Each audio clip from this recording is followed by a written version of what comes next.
Hello everyone. आज हम आपको हमारे अतीत भाग 3 के अध्याय 2 के विषय में पढ़ाने जा रहे हैं और इसका शीर्षक क्या है? शीर्षक आप देखिए लिखा हुआ है, व्यापार से साम्राज्य तक कंपनी की सत्ता स्थापित होती है। वो कह रहे हैं कि एक व्यापार उन्होंने शुरू किया था ईस्ट इंडिया कंपनी ने और एक सत्ता स्थापित कर ली है। तो सत्ता स्थापित करने का उनका क्रम क्या रहा है? कैसे माना कि वो आए तो व्यापार करने के लिए, लेकिन कैसे भारत ऐसे पर उन्होंने अपना विशाल साम्राज्य स्थापित कर लिया? कौन-कौन सी परिस्थितियाँ पैदा हुई जिसके तहत उनको लगा कि हम यहाँ पैसा कर लें और अंततोगत्वा उन्होंने कर लिया? उसी के बारे में इस टॉपिक में चर्चा किया गया है। कहते क्या है कि मुगल बादशाहों में औरंगजेब आखिरी शक्तिशाली बादशाह थे। उन्होंने वर्तमान भारत के एक बहुत बड़े हिस्से पर नियंत्रण स्थापित कर लिया था। 1707 में उनकी मृत्यु के बाद बहुत सारे मुगल सूबेदार और बड़े-बड़े जमींदार अपनी ताकत दिखाने लगे थे। अगर उनकी मृत्यु होती है, ठीक है। उन्होंने अपनी क्षेत्रीय रियासतें कायम कर ली थी। जैसे-जैसे विभिन्न भागों में ताकतवर क्षेत्रीय रियासतें सामने आने लगी, दिल्ली अधिक दिनों तक प्रभावी केंद्र के रूप में नहीं रह सका। अब कह रहे हैं कि क्या करना है कि जब केंद्रीय सत्ता कमजोर हो गई तो स्थानीय जो जमींदार या शासक के रूप में जिनको स्थापित किया गया था अधीनस्थ थे, उनको ये लगा कि अब हम स्वयं में ही शासक बन सकते हैं। क्यों? क्योंकि औरंगजेब की दक्षिण नीति उन्होंने तो काफ़ी दिनों तक मराठों को पराजित करने के चक्कर में दक्षिण में रहा और इसकी वजह से मुगल साम्राज्य कमजोर हो गया और जो सुदूर प्रांत थे उन लोगों ने अपने को स्वतंत्र घोषित करना शुरू कर दिया और इस प्रकार से केंद्रीय सत्ता कमजोर होने लगी। मुगल साम्राज्य का पतन शुरू हो गया।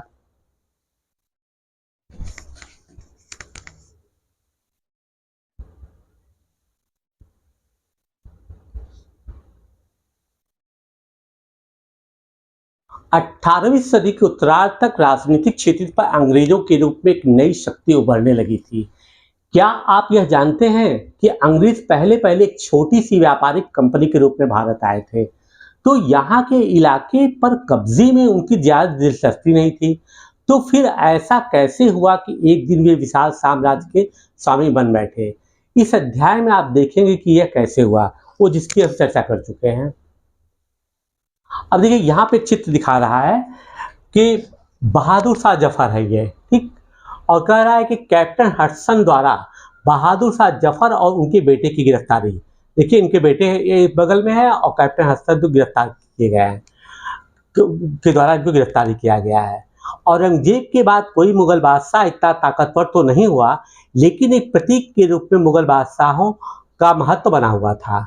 जब 1857 में ब्रिटिश शासन के विरुद्ध भारी विद्रोह शुरू हो गया तो विद्रोहियों ने मुगल बादशाह बहादुर शाह जफर को ही अपना नेता मान लिया और जब विद्रोह कुचल दिया गया तो कंपनी ने बहादुर शाह जफर को देश छोड़ने के लिए मजबूर कर दिया और उनके बेटों को जफर के सामने ही मार डाला।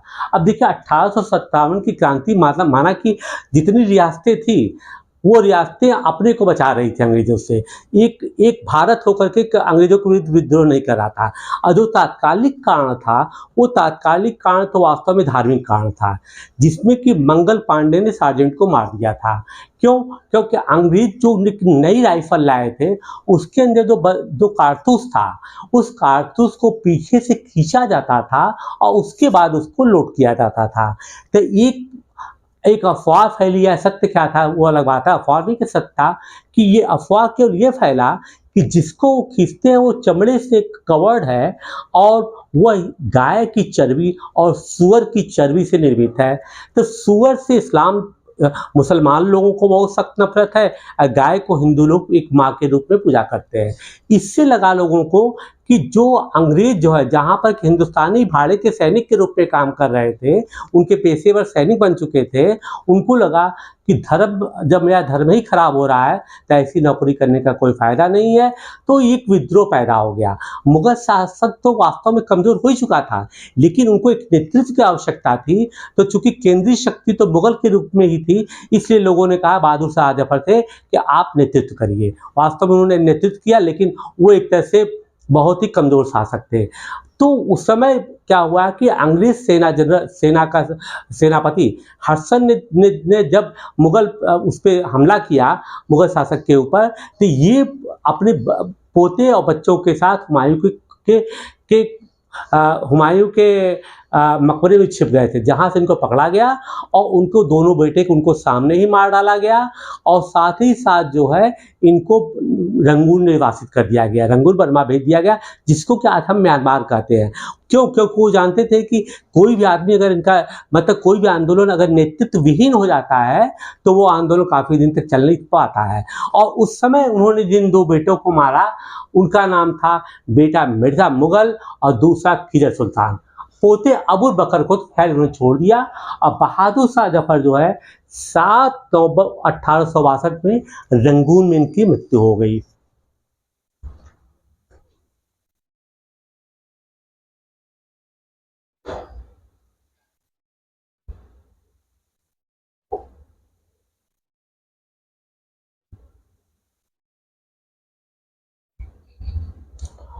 पूर्व में ईस्ट इंडिया कंपनी का आना। सन 1600 में ईस्ट इंडिया कंपनी ने इंग्लैंड की महारानी किस, अब देखिए यहाँ पर जो फैक्ट्स हैं, जो वर्ड है, उनको आपको याद करना पड़ेगा कि अगर मैंने कहा इजाज़तनामा तो व्हाट इज इजाज़तनामा, that has to be seen, okay. और ये होता क्या है, इसका कॉन्सेप्ट होना चाहिए। ये आपको देखिए एनसीईआरटी के हर एक पॉइंट जो है, एक एक लाइन में जितनी भी चीज़ें आती नहीं आ रही हैं, अभी तक तो मैं तो फैक्ट्स नहीं था, अब यहाँ पे फैक्ट्स आने शुरू हो गए। ये फैक्ट्स को आपको कॉपी में नोट करना है, क्योंकि चाहे आईएएस एग्जाम देने जा रहे हैं, चाहे पीसी देना है, या किसी भी तरह का सबऑर्डिनेट एग्जाम देने जा रहे हैं, आपको एनसीईआरटी के पॉइंट याद होना चाहिए। Let us start here once again. England की महारानी एलिजाबेथ प्रथम से चार्टर अर्थात इजाजतनामा हासिल कर लिया, जिससे कंपनी को पूरब से व्यापार करने का एकाधिकार मिल गया। इस इजाजतनामे का मतलब यह था कि इंग्लैंड की कोई और व्यापारिक कंपनी इस इलाके में ईस्ट इंडिया कंपनी से होड़ नहीं कर सकती थी। अब देखिए, इनको चार्टर का मतलब क्या, इजाजतनामा, परमिशन। लेकिन वो कहते हैं ये है क्या, ये इजाजतनामा या परमिशन या चार्टर ये है क्या? ये चार्टर मूल रूप से एक चीज़ ऐसी है थी जिसमें कि उन्होंने इंग्लैंड की कंपनियों को बांधा, उनको प्रतिबंधित किया कि नहीं, ईस्ट इंडिया कंपनी जो ये कंपनी है ये तो व्यापार कर सकती है और दूसरी कंपनी जो है इस तरफ पर जा करके यहाँ पे व्यापार नहीं कर सकती, दूसरे देशों को तो मना नहीं कर सकते थे। अब इसके बारे में आप देखिए, और पहली जो ईस्ट इंडिया कंपनी का आदमी आया था 24 अगस्त 1608 को, कैप्टन विलियम हॉकिंस। कौन था आए थे? कैप्टन विलियम हॉकिंस सूरत आए और इनके जहाज का नाम था हेक्टर, और जहांगीर के दरबार में ये 1609 में गए। ठीक, ये चीजें इसमें नहीं लिखी, फिर मैं ऐड कर देता हूं जानबूझ करके।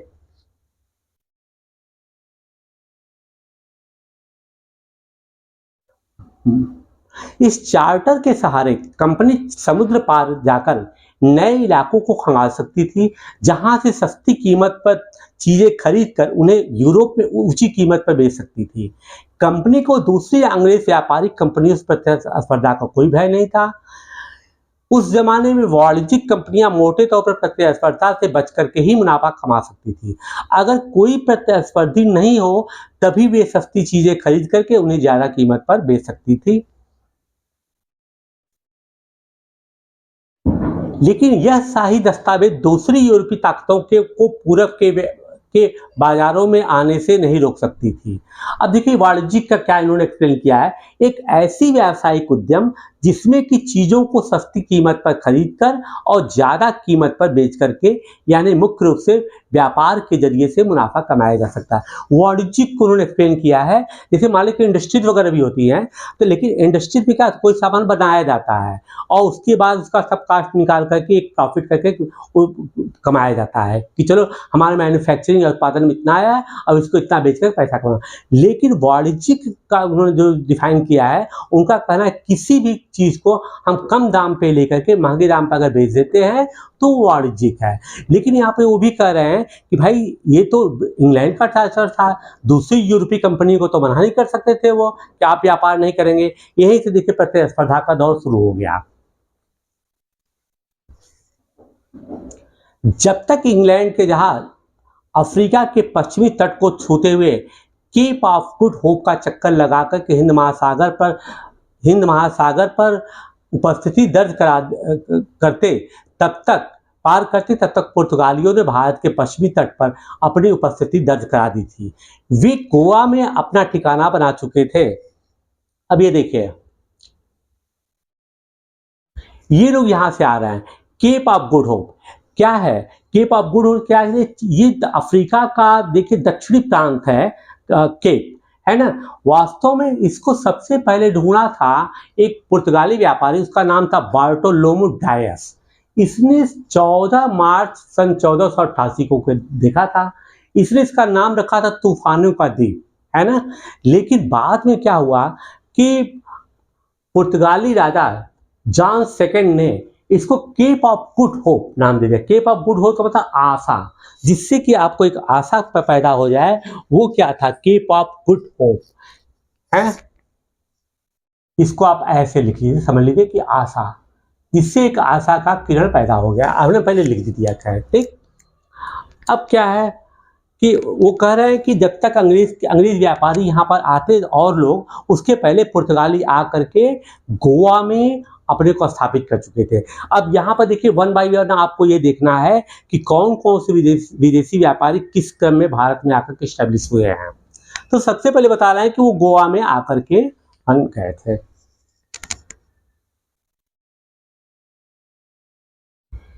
और देखिए वो यहाँ से ऐसे चक्कर लगाते हुए केप ऑफ गुड होप यहाँ पर रेस्ट करते थे।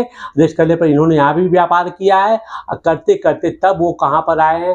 भारत आए हैं। अब भारत में आकर के वो कालीकट में आकर के सबसे पहले जो पुर्तगाली आए थे, वास्को डी गामा, ये जो है 20 मई 1498 को 20 मई 1498 को ये केरल राज्य के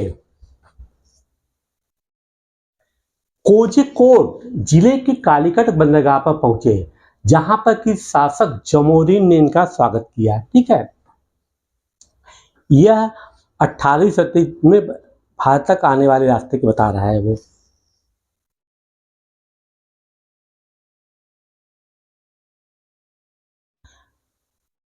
पुर्तगाल के खोजी यात्री वास्को डी गामा ने ही 1498 में पहली बार भारत पहुंचने के लिए इस समुद्री मार्ग का पता लगाया था।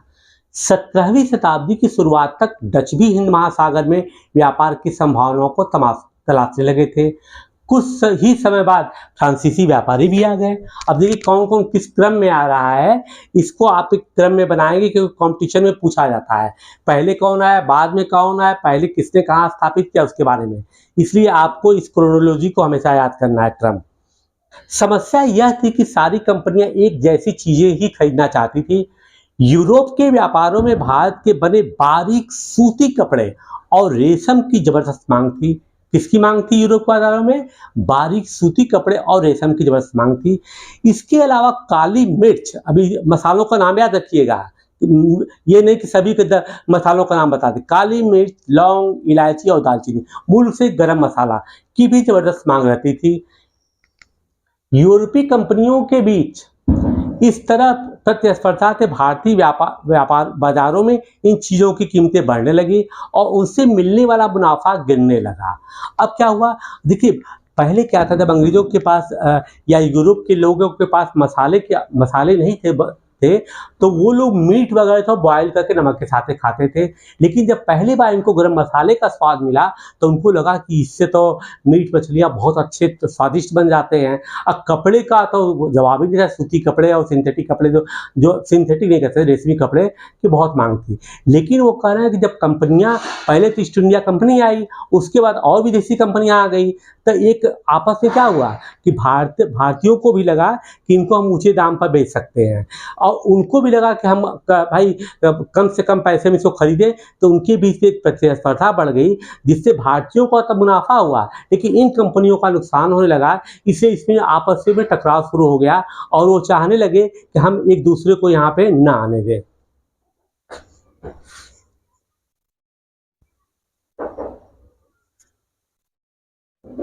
अब इन व्यापारी कंपनियों के फलने फूलने का यही एक रास्ता था कि वे अपनी प्रतिस्पर्धी कंपनियों को खत्म कर दें।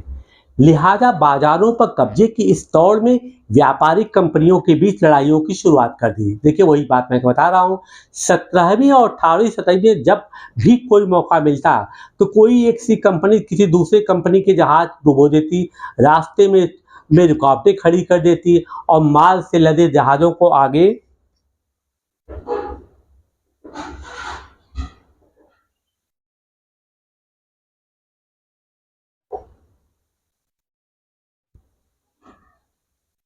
बढ़ने से रोक देती।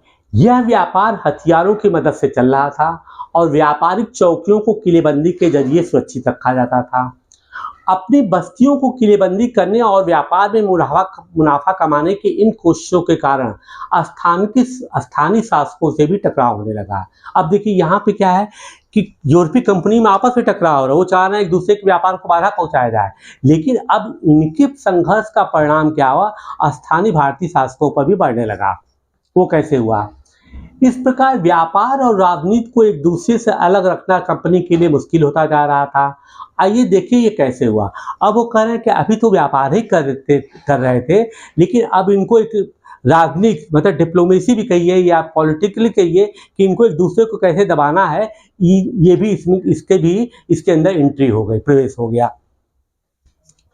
ईस्ट इंडिया कंपनी बंगाल में व्यापार शुरू करती है। पहली इंग्लिश फैक्ट्री 1651 में, देखिए ये point to be noted here, first English factory क्या है 1651 में हुगली नदी के किनारे शुरू हुई। जिन पॉइंट्स को मैं प्रेशर डालकर इंसिस्ट डालकर करता हूँ, मतलब दबाव डालता हूँ, समझिए कि all these points are very very important for every competition wherever you are going to appear. Company के व्यापारी यही से अपना काम चलाते थे।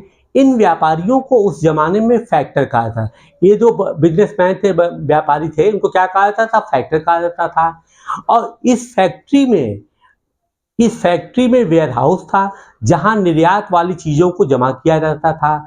यही से में उनके दफ्तर हुआ करते थे जिसमें कंपनी के अफसर बैठते थे। अब कहते क्या है कि जो व्यापारी थे उनको फैक्टर कहते थे और जहाँ पे सामान कोठी बनाते थे वो फैक्ट्री कहलाती थी। वो फैक्ट्री आज वाली फैक्ट्री नहीं है जहाँ पर के सामान का उत्पादन किया जाता है, और उसी फैक्ट्री के अंदर किसी छोटे मोटे कमरे में गोदाम बनाते थे और जहाँ पर कि इनके अफसर या अंग्रेज अफसर या जो भी इनके व्यापारी थे, कंट्रोलिंग अफसर थे, सब बैठा करते थे। जिनमें जैसे जैसे व्यापार फैला, कंपनी ने अपने सौदागरों और व्यापारियों को कंपनी के आसपास आकर बसने के लिए प्रेरित किया। अब भाई निश्चित रूप से जब व्यापार बढ़ेगा तो व्यापारी और सौदागर मतलब दोनों लोग आएंगे तभी तो यहाँ पे काम हो सकेगा, तभी तो होगा। भाई हम कहते कोई बाजार अगर हम बनाएंगे तो हम चाहेंगे कि बाजार में काफ़ी लोग इकट्ठा हों, आसपास आबादी फैले, आप है ना, तो हम आबादी को भी प्रेरित करेंगे और साथ साथ बिजनेस भी डिफरेंट टाइप के बिजनेस स्टार्ट करेंगे जिससे लोगों को वहाँ पे फायदा भी हो सके, हम व्यापार भी कर सकें। 1696 तक कंपनी की इस आबादी के चारों तरफ एक किला बनाना शुरू कर दिया था। देखिए पॉइंट क्या है, 1696 तक इस कंपनी ने इस आबादी के चारों तरफ एक किला बनाना शुरू कर दिया। 2 साल बाद उसने मतलब 1698 में मुगल अफसरों को रिश्वत देकर 3 गांवों की जमींदारी भी खरीद लिया। इनमें से एक गांव कालिकाता था जो बाद में कलकत्ता बना और अब इसे कोलकाता कहा जाता है। अब देखिए कोलकाता का विकास कैसे हुआ, कलकत्ता क्यों विकसित हो गया। एक साधारण सा गांव था लेकिन अंग्रेजों के कारण इसका बहुत तेजी से विकास हुआ। अब यहाँ पर देखिए शुरू में क्या किया है, अंग्रेजों ने क्या किया है कि 1698 में 3 गांव खरीदे थे। कब खरीदे हैं? 1696 में किया। आबादी तरफ इन्होंने किला बनाना भी शुरू कर दिया। अब इनको लगा कि हमारे चारों तरफ इन्होंने एरिया को फैलाना शुरू कर दिया। और फिर उसके बाद जो है मुगल अफसरों को इन्होंने पैसा दे करके 3 गाँवों को भी खरीद लिया कि जिससे हम अपने व्यापार को अपने पूरी किलेबंदी कर सकें और सब कुछ काम कर सकें वहाँ पे। कंपनी ने मुगल सम्राट औरंगजेब को इस बात के लिए भी तैयार कर लिया था कि वह कंपनी को बिना शुल्क चुकाए व्यापार करने का फरमान जारी कर दे। किसने फरमान जारी किया था फर्स्ट टाइम? औरंगजेब ने। फरमान क्या होता है? एक शाही आदेश था, है ना। फरमान को बता आदि हम कहते हैं क्या फरमान जारी करो, मतलब आदेश था। तो इन्होंने औरंगजेब से जो है इस तरह का फरमान जारी करवा लिया। ये पहला आत्मघाती कदम देश के लिए था। अंग्रेजों के विरुद्ध। कंपनी ज्यादा से ज्यादा रियासतें हासिल करने और पहले से मौजूद अधिकार रियायतें और पहले से मौजूद अधिकारों का ज़्यादा से ज़्यादा फायदा उठाने में लगी हुई थी। उदाहरण के लिए औरंगजेब के फरमान से केवल कंपनी को ही शुल्क मुक्त व्यापार का अधिकार मिला था। कंपनी के जो अफसर निजी तौर पर व्यापार चलाते, उन्हें यह छूट नहीं थी, लेकिन उन्होंने भी शुल्क चुकाने में से इनकार कर दिया। इसमें से बंगाल में राजस्व की वसूली बहुत कम हो गई। ऐसे में भला बंगाल के नवाब मुर्शिद कुली खान विरोध क्यों नहीं करते? औरंगजेब के फरमान में था, केवल कंपनी को कहा गया था कि कंपनी टोटलिटी में समग्र रूप से व्यापार कर सकती है ना? तो वो शुल्क जो है केवल कंपनी को होता है कि कंपनी ने मान लो 10 सामान बेचा है, उस पर नहीं शुल्क दिया जाएगा। 10 सामान पे उसे एक्सपोर्ट इम्पोर्ट क्या नहीं किया जाएगा, लेकिन वो केवल कंपनी के नाम पे था। अब उनके जो कर्मचारी अधिकारी थे, वो अलग अलग हटकर 10-10 शुरू कर दिए व्यापार करना, और वो भी उन्होंने कहा कि हम भी टैक्स नहीं देंगे क्योंकि हमको फरमान मिला हुआ है कि फैक्ट था। इससे क्या हुआ कि बंगाल के राजस्व में बहुत तेजी से गिरावट हुआ, और अंत में तब क्या हुआ कि मुर्शीद कुली खान जो है इनके खिलाफ एक्शन लेने की तैयारी शुरू कर दिया।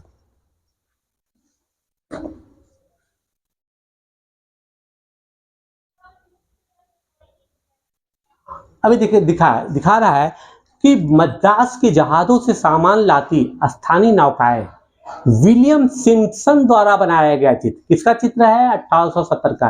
किसने इसका चित्रण किया है? विलियम सिम्पसन ने 1870 में। आपसे कब पूछा भी जा सकता है कि बंगाल के जहाजों का चित्रण किसने किया था। अब आप ये देख रहे हैं कि ये नदी है ऐसे ऐसे। अब यहाँ पर दिखा कि मद्रास से नौकाएं आ रही हैं, यहाँ पे सामानों की अनलोडिंग हो रही है। ये कंपनी की फैक्ट्री है, ये कंपनी की फैक्ट्री जहाँ से भी सामान इकट्ठा होता है, यहीं पर सब कुछ इनका कंट्रोल किया जाता है।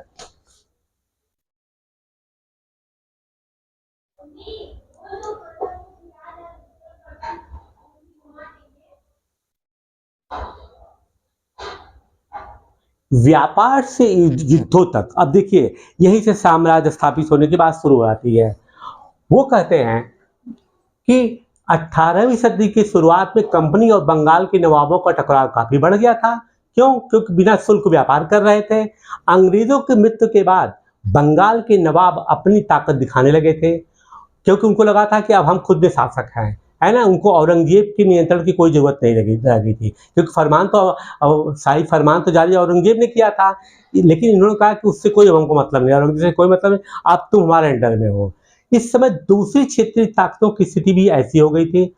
मुर्शीद कुली खान के बाद अली वर्दी खान और उसके बाद सिराजुद्दौला बंगाल का नवाब बना। देखिए ये सिराजुद्दौला अली वर्दी खान का नाती था।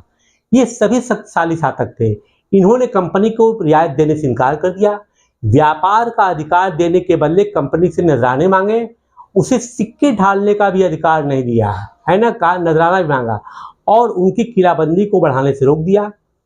कंपनी पर धोखाधड़ी का आरोप लगाते उन्होंने यह दलील दी कि उनकी वजह से बंगाल सरकार की राजस्व वसूली कम होती जा रही है, जिसकी चर्चा पहले कर चुके हैं, और नवाबों की ताकत कमजोर पड़ रही है। निश्चित रूप से जिसकी अर्थव्यवस्था खराब होगी वो तो कमजोर हो ही जाएगा।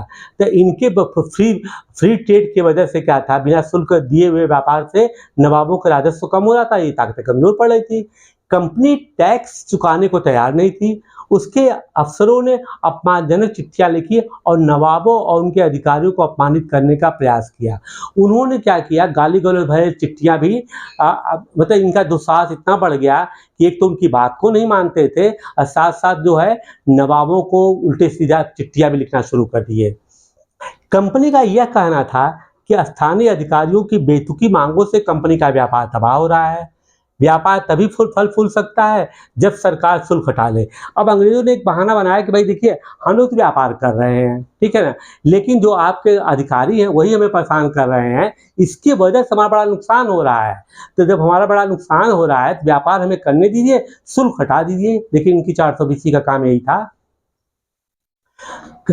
कंपनी इस बात का भी यकीन था कि अपना व्यापार फैलाने के लिए उसे आबादी बढ़ानी होगी, गांव खरीदने होंगे और किलों का पूरा पुनः निर्माण करना होगा।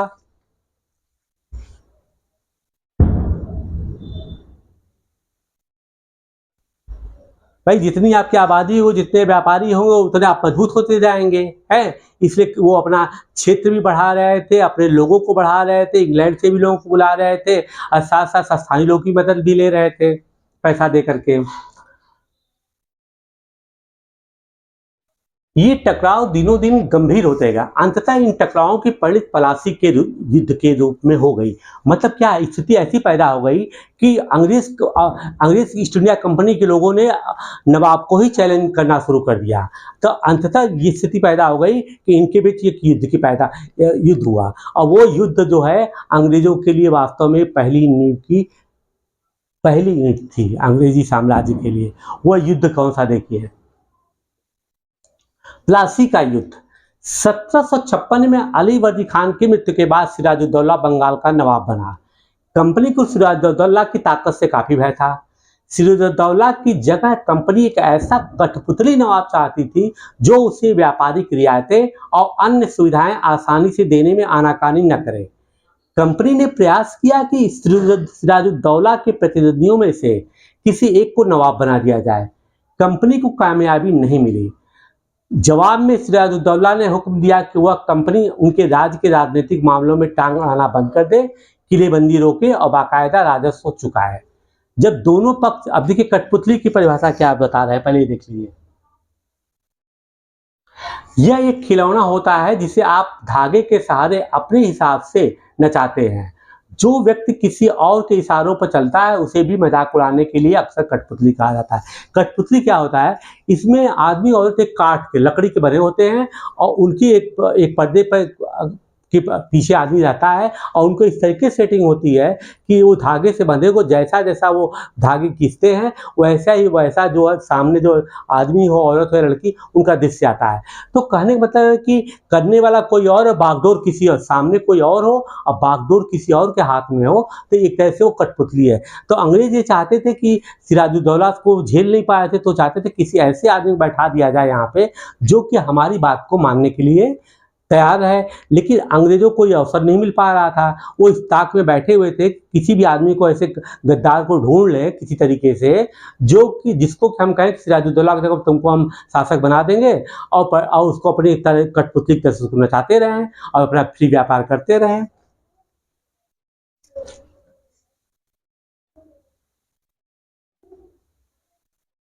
जब दोनों पक्ष पीछे हटने को तैयार नहीं हुए तो अपने 30,000 सिपाहियों के साथ नवाब ने कासिम बाजार, कहाँ का 30,000 कासिम बाजार इंपॉर्टेंट स्थित इंग्लिश फैक्ट्री पर हमला बोल दिया। नवाब की फौजों ने कंपनी के अफसरों को गिरफ्तार कर लिया, गोदाम पे ताला डाल दिया, अंग्रेजों के हथियार छीन लिए, अंग्रेजी जहाजों को घेरे में ले लिए। इसके बाद देखिए, पहला कहाँ, कासिम बाजार, दूसरा कहाँ पर है, नवाब ने कंपनी के कलकत्ता स्थित किले पर कब्जे के लिए रुक किया। कलकत्ता के हाथ के निकल जाने की खबर सुनते ही मद्रास में तैनात कंपनी के अफसरों ने भी रॉबर्ट क्लाइव के नेतृत्व में सेनाओं को रवाना कर दिया। इस सेना को नौसैनिक बेड़े की मदद मिल रही थी। अब वो प्लासी के बारे में चर्चा कर रहा है। क्या यह जानते थे कि प्लासी का यह नाम किस लिए पड़ा? दरअसल, अब इसको समझ लीजिए, केवल इसको समझ भी सकते अपने से, असली नाम पलासी था। प्लासी ने, जिसे अंग्रेजों ने बिगाड़ कर प्लासी कर दिया था उनके उच्चारण की वजह से। इस जगह को पलास लाए, यहाँ पाए जाने वाले पलास के फूलों के कारण कहा जाता था। पलास के खूबसूरत लाल फूलों से गुलाल बनाया जाता है जिसका कि होली पर इस्तेमाल होता है। ठीक, अब वो प्लासी को एक्सप्लेन किया कि प्लासी नाम कैसे पड़ा। अंग्रेजों के गलत उच्चारण के कारण इसका नाम प्लासी पड़ गया।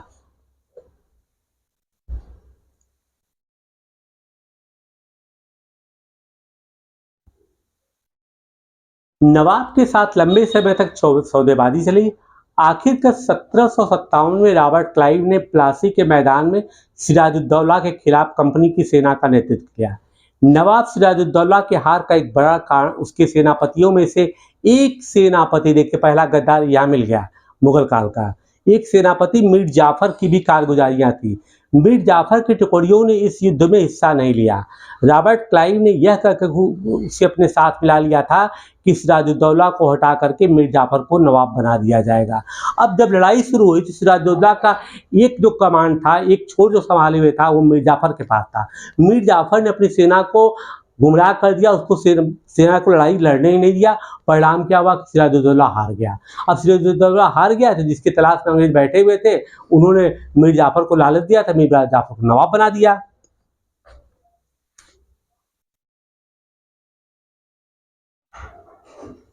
ये देखिए कहा कहता है, ये कक्ष का नाम है, ये इसको भी याद रखिएगा, महान न्यायालय कक्ष। वे पूछ सकता कहाँ पर क्या था।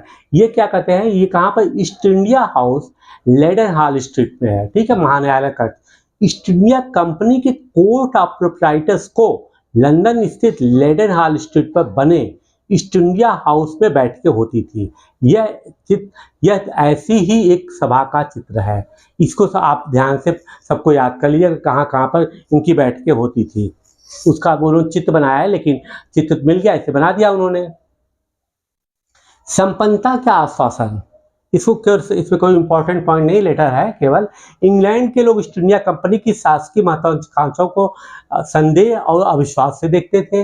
अब इनके अंदर अविश्वास पैदा हुआ है कि ये लोग भी व्यापार करने गए थे कि यहाँ पर लड़ाई झगड़ा कर रहे हैं, यहाँ पर शासन स्थापित कर रहे हैं। इंग्लैंड में भी इनकी बदनामी शुरू हो गई। प्लासी की लड़ाई के बाद रॉबर्ट क्लाइव ने अंग्रेज सम्राट के एक मुख्य विदेश मंत्री विलियम पिट को, किसको लेटर लिखा था उसने, विलियम पिट को 7 जनवरी 1759 को कलकत्ते से ये चिट्ठी भेजी थी। अपने अचीवमेंट, अपनी उपलब्धि को कैसे दिखा रहा है वो। लेकिन इतनी विशाल सत्ता एक वाणिज्यिक कंपनी के लिए बहुत बड़ी बात होगी। वाणिज्यिक कंपनी मतलब हम तो व्यापारी हैं, लेकिन हमको सत्ता मिल रहा है। मैं खुद ये सोचकर अभिभूत हूँ कि इन समृद्ध रियासतों पर पूरा कब्जा हासिल करने में कोई परेशानी नहीं आएगी। कमजोरी वो समझ चुका था। अब मैं यह फैसला आप पर छोड़ता हूं कि क्या सालाना 20 लाख स्टर्लिंग की आमदनी और 3 प्रांतों का कब्जा कोई ऐसी चीज है जिस पर इतना शोर मचाना उचित हो।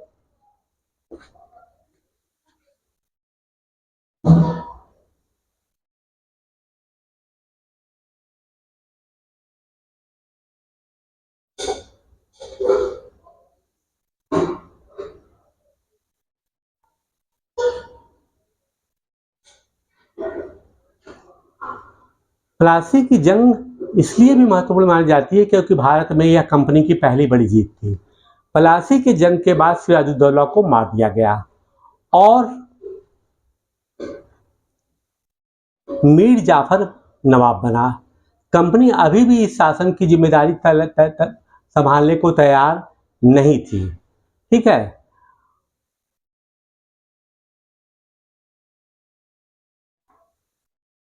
उसका मूल उद्देश्य तो व्यापार को फैलाना था। अगर यह काम स्थानीय शासकों की मदद से बिना लड़ाई लड़े ही किया जा सकता था तो अन्य किसी को सीधे अपने कब्जे में लेने की क्या जरूरत है। अंग्रेज बहुत चालाक थे, सोचते थे कि अगर हम सीधे सत्ता पर कब्जा करेंगे तो हमारी विस्तारवादी नीति समझ हो जाएगी, हो सकता है जनता विद्रोह हो जाए और इनको भागना पड़े। तो इनको उनका उद्देश्य तो मेन प्रॉफिट था और इनडायरेक्ट वे में सत्ता पे भी ये काबिज हो रहे थे, ठीक है। तो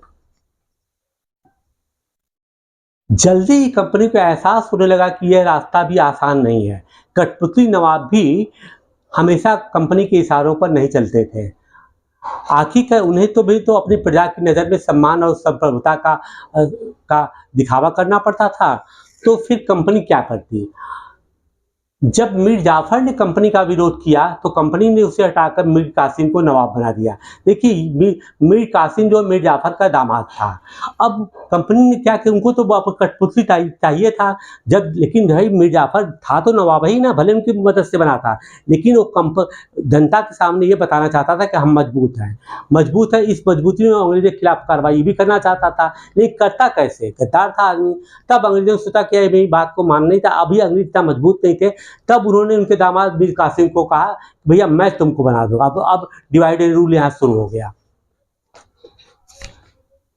जब मीर कासिम परेशान करने लगा तो बक्सर की लड़ाई 1764 में उसको भी हार पड़ा। उसे बंगाल से बाहर कर दिया गया और मीर जाफर को दोबारा नवाब बनाया गया। अब नवाब को हर महीने 5 लाख रुपए कंपनी को चुकाने थे।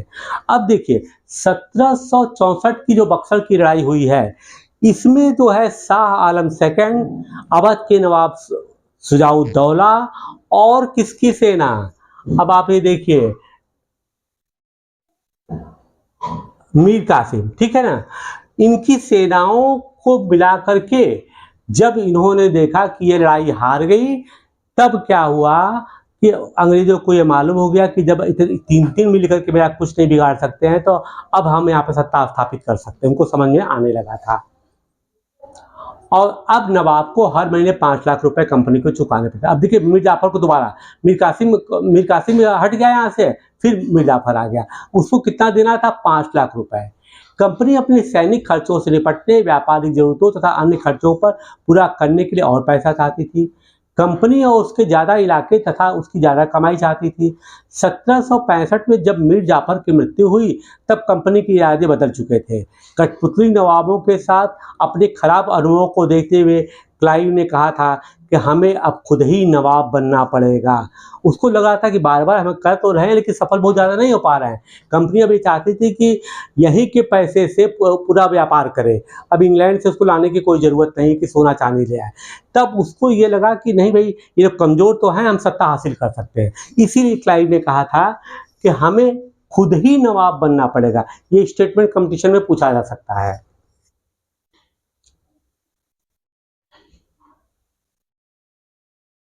आखिरकार 1765 में मुगल सम्राट ने कंपनी को ही बंगाल का दीवान नियुक्त कर दिया। अब ये देखिए 1765 में क्या है, इनको दीवान नियुक्त कर दिया। किसने, शाह आलम सेकंड ने।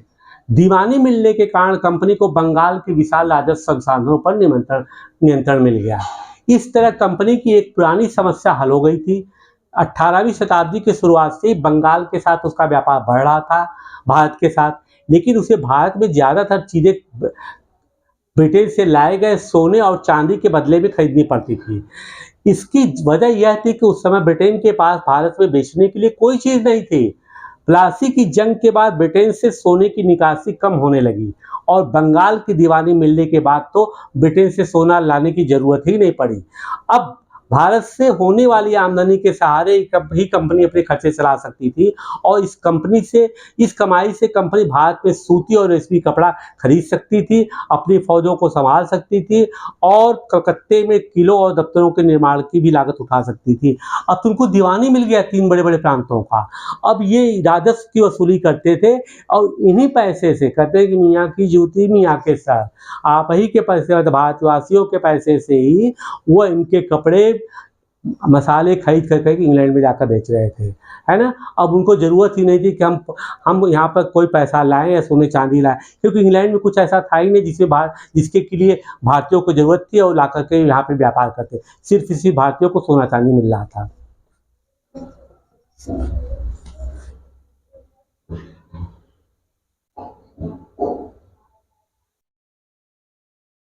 1733 में बंगाल के नवाब ने इंग्लिश के व्यापारियों के बारे में यह कहा था। जब ये पहली बार हमारे देश में आए थे तो उन्होंने सरकार के सामने विनती करते हुए कहा था कि उन्हें एक फैक्ट्री बनाने के लिए थोड़ी सी ज़मीन दी जाए। उन्हें वह ज़मीन तो मिल गई, पर उन्होंने तो वहाँ मजबूत किला ही खड़ा कर डाला। उसके चारों तरफ गड्ढे बना दिए जो नदी से जुड़ते हैं। नदी मतलब क्या था, गड्ढे से बना दिया गया कि सीधे उनके जो है नाव से सामान आकर के वहाँ उतार दिया जाए। दीवारों पर उन्होंने न जाने कितनी तोपें तैनात कर दी थी। उन्होंने बहुत सारे सौदागरों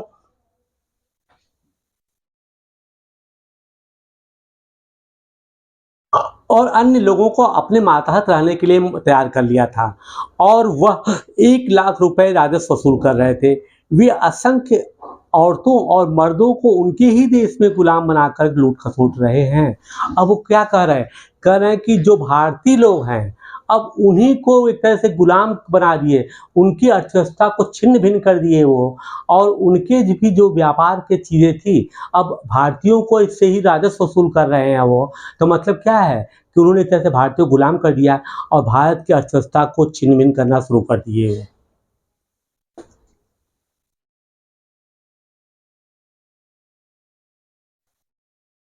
कंपनी के अफसर नवाब बन बैठे। नवाब बनने का मतलब क्या था? इसका एक मतलब तो यही था कि कंपनी के पास अब सत्ता और ताकत थी। लेकिन इसके अलावा कुछ और भी फायदे भी थे। कंपनी का हर कर्मचारी नवाबों की तरह जीने का ख्वाब देखने लगा था।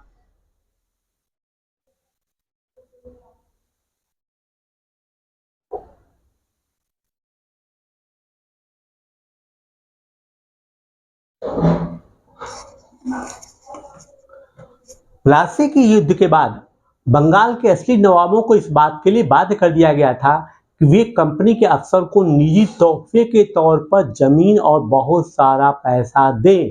कंपनी के असली देखिए कंपनी के नवाबों को इस बात के लिए बाध्य कर दिया गया, ठीक है। अब पैसा वसूली शुरू हो गई। खुद रॉबर्ट क्लाइव ने ही भारत में बेहिसाब दौलत जमा कर ली थी। 1743 में जब वो इंग्लैंड से महाराज मद्रास आया तो उसकी उम्र 18 साल थी। 1767 में जब वह 2 बार गवर्नर बनने के बाद हमेशा के लिए भारत से रवाना हुआ तो यहाँ उसकी दौलत 4,01,102 पाउंड के बराबर थी। पाउंड पाउंड स्टर्लिंग जो है इंग्लैंड की करेंसी। दिलचस्प बात यह है कि गवर्नर के अपने दूसरे कार्य में उसने कंपनी के भीतर फैले भ्रष्टाचार को खत्म करने के लिए सौंपा गया था। लेकिन 1772 में ब्रिटिश संसद में उसे खुद भ्रष्टाचार के आरोपों में अपनी सफाई देनी पड़ी।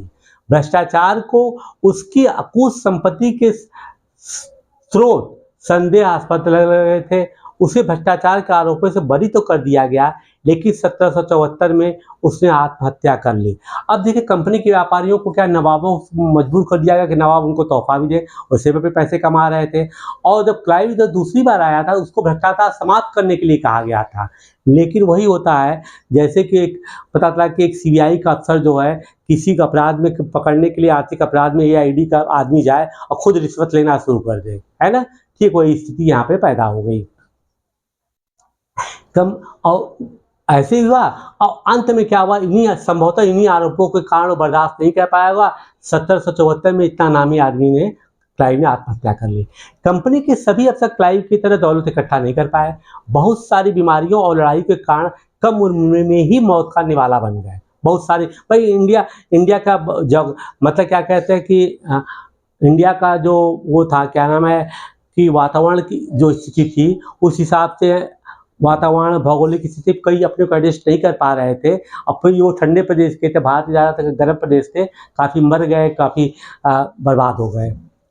इसके अलावा इन सभी को भ्रष्ट और बेईमान मानना भी सही नहीं था। उनमें से बहुत सारे अफसर साधारण परिवार से आए थे। उनकी सबसे बड़ी इच्छा यही थी कि वे भारत में ठीक ठाक से पैसा कमाएं और ब्रिटेन में लौट करके आराम की ज़िंदगी का बसर करें। जो जी धन दौलत लेकर के वापस लौट गए, उन्होंने वहाँ अपना आलीशान जीवन जिया। उन्हें वहाँ के लोग नवाब कहते थे। अब जैसे आपने देखा होगा आजकल भी क्या होता है ना कि हमारे यहाँ काफ़ी लोग जैसे सऊदीया, बोर्नियो, दुबई सब लोग जाते हैं, है ना। अबू धाबी चले गए, वहाँ चले गए, यूएई चले गए और फिर वहाँ जाते हैं क्या है पैसा कमाने के लिए। तो जब आते हैं तो यहाँ बड़ी बड़ी बिल्डिंग बना लेते हैं, बड़ी बड़ी गाड़ियाँ शान शौकत के साथ चलते हैं। तो लोग कहते हैं अरे भाई ये तो दुबई का पैसा है, ये कहाँ का पैसा है, सऊदीया से कमा करके आ रहे हैं। ठीक यही स्थिति अंग्रेजों का था। जब अंग्रेजों ने देखा कि भारत में व्यापार करने से बहुत फ़ायदा है तो अनेक व्यापारी यहाँ पर आए, लेकिन उन्होंने भ्रष्ट तरीके से नहीं ईमानदारी से पैसा कमाया और अपने देश में जा कर के शान शौकत से रहने लगे। तो उनको जनता नवाब कहती थी, जो कि माना जाता है कि भारतीय नवाब का ही एक अपभ्रंश रूप है।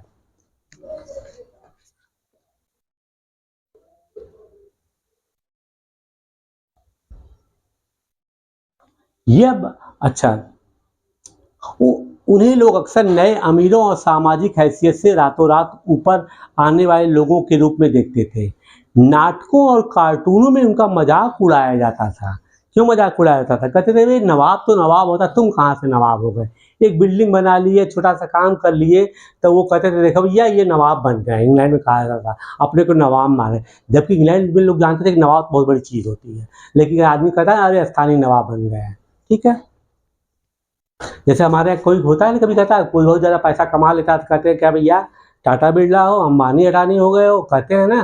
तो उसी तरह से इनका मजाक उड़ाया जाता है। नहीं तो एक आम आदमी अंबानी अडानी या टाटा बिरला की बातें बहुत कितना दूर है।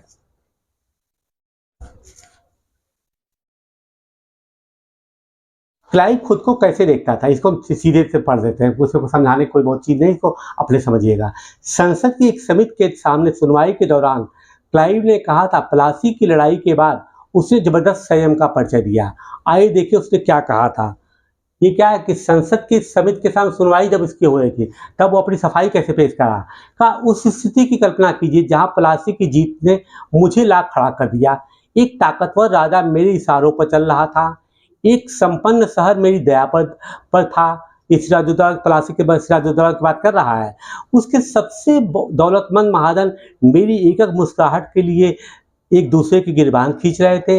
मैं ऐसे खजानों के बीच से गुजर रहा था जो सिर्फ मेरे लिए खुले हुए थे।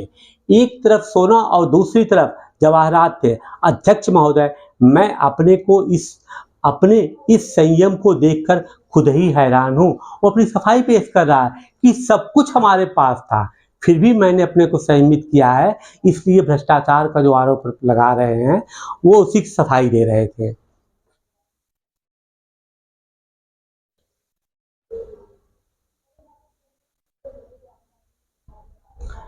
कंपनी का फैलता शासन, यदि हम 1757 से 1857 मतलब 100 साल की बात कर रहा है कि बीच ईस्ट इंडिया कंपनी के द्वारा भारतीय राज्यों पर कब्जे की प्रक्रिया को देखें तो कुछ महत्वपूर्ण बातें सामने आती हैं। किसी अनजान इलाके पर कंपनी ने सीधे सैनिक हमला प्राय नहीं किया। उसने देखिए प्राय नहीं किया। उसने किसी भी भारतीय रियासत का अधिग्रहण करने से पहले विभिन्न राजनीतिक, आर्थिक और कूटनीतिक साधनों का इस्तेमाल किया। वो कह रहे हैं कि इन 100 सालों में उसने प्राय बताया, वो करना नहीं जीरो, उसे सैनिक इस्तेमाल शासन का सैनिक शक्ति का इस्तेमाल नहीं किया इतना बढ़ने के लिए। उसके लिए किन चीज़ों का इस्तेमाल किया, दिमाग से उसने काम किया, वो थी राजनीतिक, आर्थिक और कूटनीतिक साधनों का इस्तेमाल करके वो यहाँ तक फैले। बक्सर की लड़ाई 1764 के बाद कंपनी ने भारतीय रियासतों में रेजिडेंट तैनात करे। किस लड़ाई के बाद रेजिडेंट तैनात किया गया? बक्सर की लड़ाई के बाद। ये कंपनी रेजिडेंट का काम क्या था देखिए, ये कंपनी के राजनीतिक या व्यावसायिक प्रतिनिधि होते थे। जैसे कि आज के देश में हाई कमिश्नर होते हैं, राजदूत अलग अलग देशों में के होते हैं, ठीक उसी तरीके से इनको रेजिडेंट समझ लीजिए। इनका काम कंपनी के हितों की रक्षा करना और उन्हें आगे बढ़ाना। रेजिडेंट के माध्यम से कंपनी के अधिकारी भारतीय राज्यों के भीतरी मामलों में भी दखल देने लगे थे। अगला राजा कौन होगा, किस पद पर किसको बैठाया जाएगा, इस तरह की चीज़ें भी कंपनी के अफसर ही तय किया करते थे। कई बार कंपनी ने रियासतों पर सहायक संबंधी भी थोप दिया। इस बंदोबस्त को मान लेती थी कि जो रियासतें, उसे अपनी स्वतंत्र सेनाएं रखने का भी अधिकार नहीं होता था। कहते थे रेजिडेंट रखे जाते थे कि वो एक संवाद स्थापित करेगा। लेकिन आज भी आपने देखा होगा कई बार देश लोग को में कहते हैं ना कि उनके राजदूत को निकाल दिया गया, दूतावास के तमाम कर्मियों को निकाल दिया गया। क्यों? क्योंकि वो जासूसी करते थे, वहाँ के सत्ता में दखल देते थे, वहाँ की सत्ता को बेदखल करने की कोशिश करते हैं। ठीक यही काम जो है रेजिडेंट करते थे, लेकिन उस समय रियासतें थी, देश तो था नहीं।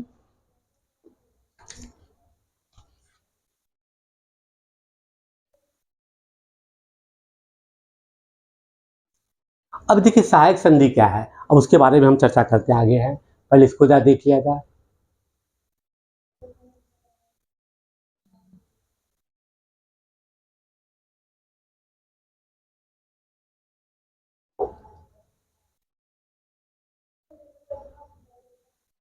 सहायक सेना के रखरखाव के लिए कंपनी को अपना पैसा देती थी।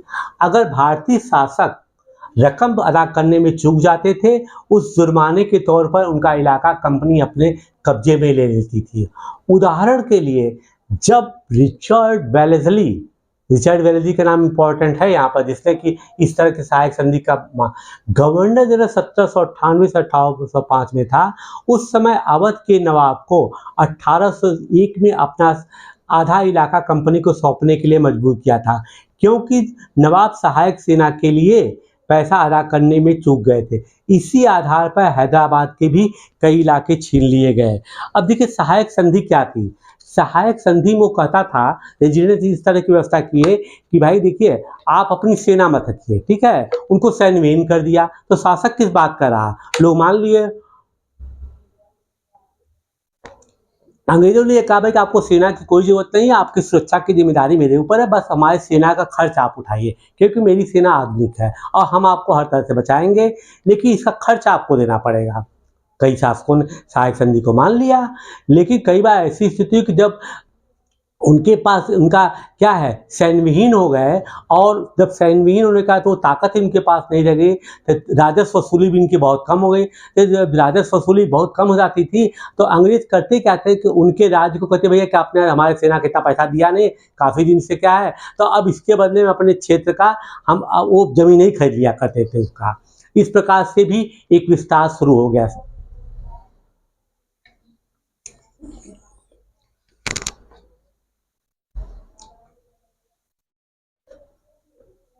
और देखिए नवाब के हमने लिखा है सआदत अली खान। देखिए सआदत अली खान जो है इसी को अपना आधा राज्य देना पड़ा। कुछ पूछ सकता है कि अवध के किस नवाब ने, तो सआदत अली खान हमने यहाँ पर लिख दिया है। ठीक,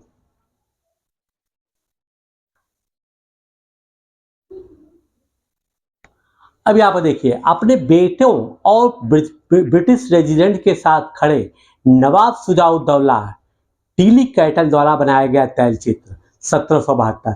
नवाब सुजाउद्दौला है अपने बेटे के साथ खड़े। बक्सर की लड़ाई के बाद हुई संधियों के फलस्वरूप नवाब सुजाउद्दौला के ज्यादातर अधिकार छीन गए थे, हार गए तो संधि तो करना पड़ेगा, इनको अब अधिकार कहाँ।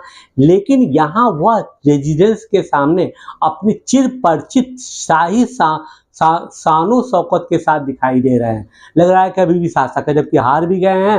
अंग्रेज इसको मजबूर भी कर रहे हैं कि भैया आपको अब जैसे हम कहेंगे वैसे ही रहना है।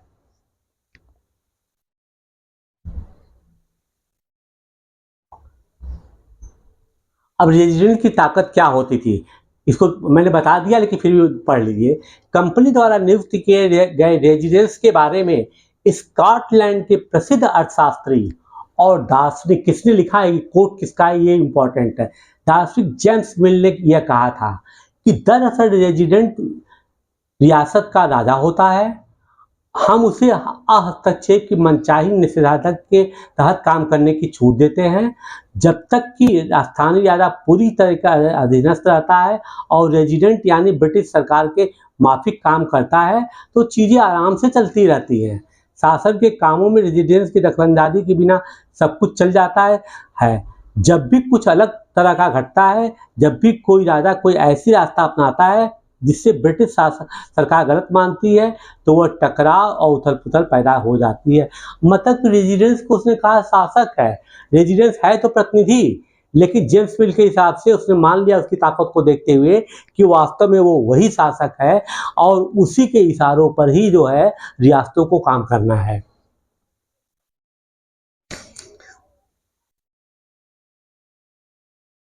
निषेधाज्ञा का परिभाषा यहाँ पर दिया गया है निर्देश। अधीनता का मतलब दब्बूपन है।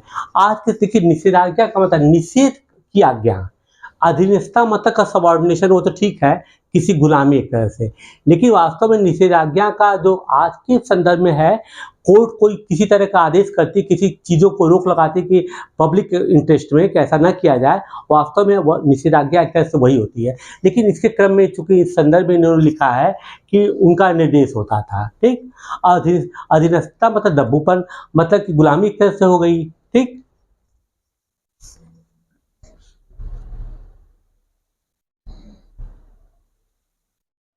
टीपू सुल्तान शेर मैसूर, ये देखिए टीपू सुल्तान है। जब कंपनी को अपनी राजनीतिक और आर्थिक हितों पर खतरा दिखाई दिया तो कंपनी ने प्रत्यक्ष सैनिक टकराव का रास्ता भी अपनाया। दक्षिण भारतीय राज्य मैसूर के उदाहरण से यह बात समझी जा सकती है। ठीक है ना। हैदर अली शासनकाल इतना से इतना और उनके विख्यात पुत्र टीपू सुल्तान शासनकाल 1782-99 जैसे शक्तिशाली शासकों के नेतृत्व में मैसूर काफी शक्तिशाली ताकतवर हो चुका था। मालाबार, अब देखिए इंपॉर्टेंट क्या है, पहली चीज क्या है कि टीपू सुल्तान का असली पूरा नाम क्या था। टीपू सुल्तान का सुल्तान फतेह अली खान साहब, ये टीपू सुल्तान का पूरा नाम था। ठीक, लेकिन अब यहाँ देखिए इंपॉर्टेंट पॉइंट शुरू होता है कि टकराव क्यों हुआ। मालाबार तट पर होने वाले व्यापार मैसूर रियासत के नियंत्रण में थे। मालाबार तट जहाँ, कहाँ, क्यों, जहाँ से कंपनी काली मिर्च और इलायची खरीदती थी। 1785 में टीपू सुल्तान ने अपनी रियासत में पड़ने वाले बंदरगाहों से चंदन की लकड़ी, काली मिर्च और इलायची का निर्यात रोक दिया। सुल्तान ने स्थानीय सौदागरों को भी कंपनी के साथ कारोबार करने से रोक दिया। टीपू सुल्तान ने भारत में रहने वाले फ्रांसीसी व्यापारियों से घनिष्ठ संबंध विकसित किया और उनकी मदद से अपनी सेना का आधुनिकीकरण किया।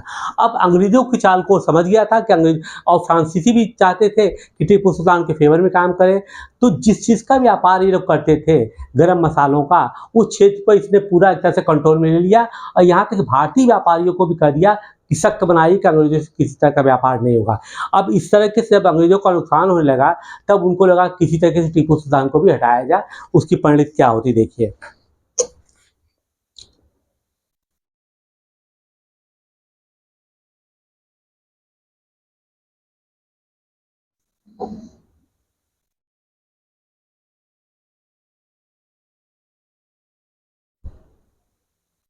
सुल्तान के इन कदमों से अंग्रेज आग बबूला हो गए। उन्हें हैदर अली और टीपू सुल्तान बहुत महत्वाकांक्षी, घमंडी और खतरनाक दिखाई देते थे। अंग्रेजों को यह लगता था कि जैसे राजाओं को नियंत्रित करना और कुचलना जरूरी है। फलस्वरूप मैसूर के साथ इतनी चार बार लड़ाई हुई है, उसका पीरियड दिखा दिया था। ठीक है, इसको देख लीजिएगा। श्रीरंगपट्टनम की आखिरी जंग में कंपनी को सफलता मिली। अपनी राजधानी की रक्षा करते हुए टीपू सुल्तान मारे गए और मैसूर का राजकाज पुराने रोडियार वंश के राजवंश के कौन थे, कृष्णराजा सेकंड को यहाँ पर के हाथों में सत्ता सौंप दिया गया। इसके साथ ही मैसूर पर भी सहायक संधि थोप दी गई, मतलब उनको भी सैन्य विहीन कर दिया, असैन्यीकरण कर दिया गया। क्यों? क्योंकि इसके बाद लड़ाई हुई है। लड़ाई में जो टीपू सुल्तान श्रीरंगपट्टनम के अपनी मतलब की राजधानी या किले की रक्षा करते हुए मारा गया। दूसरी बात यह है कि टीपू सुल्तान के बारे में मैं बताया, सिर्फ फ्रांसीसियों में एक जैकोबिन क्लब था जिसका चर्चा यहाँ पे नहीं है, उसका एक मेंबर बन गया था जो कि साइंटिफिकली काफ़ी एडवांस थे और उन्हीं के से ये अपनी सेना का जो है आधुनिकीकरण कर रहा था। यहाँ की राकेटों को निर्माण भी काफ़ी उसने मदद किया था।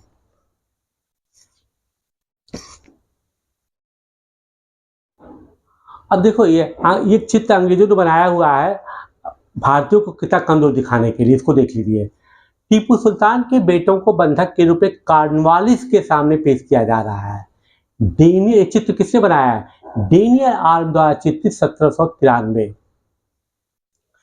कंपनी की फौजों को हैदर अली और टीपू सुल्तान ने कई बार युद्ध में हराया था, लेकिन 1792 में मराठों, हैदराबाद के निजाम और कंपनी की संयुक्त फौजों के हमले के बाद टीपू सुल्तान को अंग्रेजों से संधि करनी पड़ी।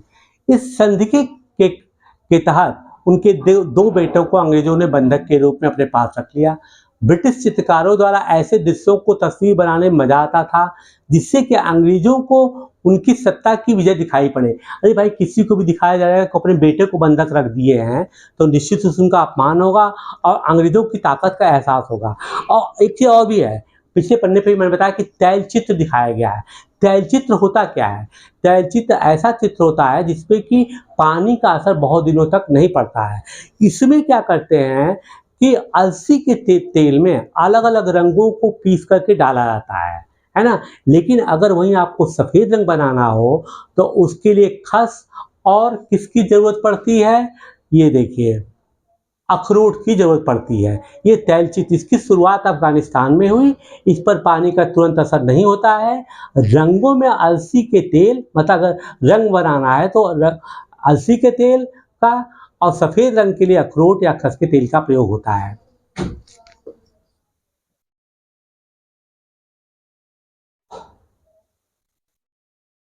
टीपू को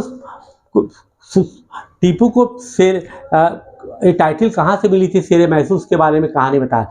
राजाओं की छवि अक्सर जनश्रुतियों में भी बनती थी। प्रचलित किस्सों में उनकी ताकत का खूबी स्नान किया गया। 1782 में मैसूर के राजा बने टीपू सुल्तान के बारे में कहा जाता है कि एक बार वे अपने फ्रांसीसी दोस्त के साथ जंगल में शिकार खेलने गए। वहां एक शेर उनके सामने आ गया। उनकी बंदूक ने उन मौके पर साथ नहीं दिया और कटार भी जमीन पर गिर गई। फिर भी टीपू ने निहत्थे इस शेर का मुकाबला किया और आखिरकार कटार उतार लिया और अंत में उन्होंने शेर को मार डाला।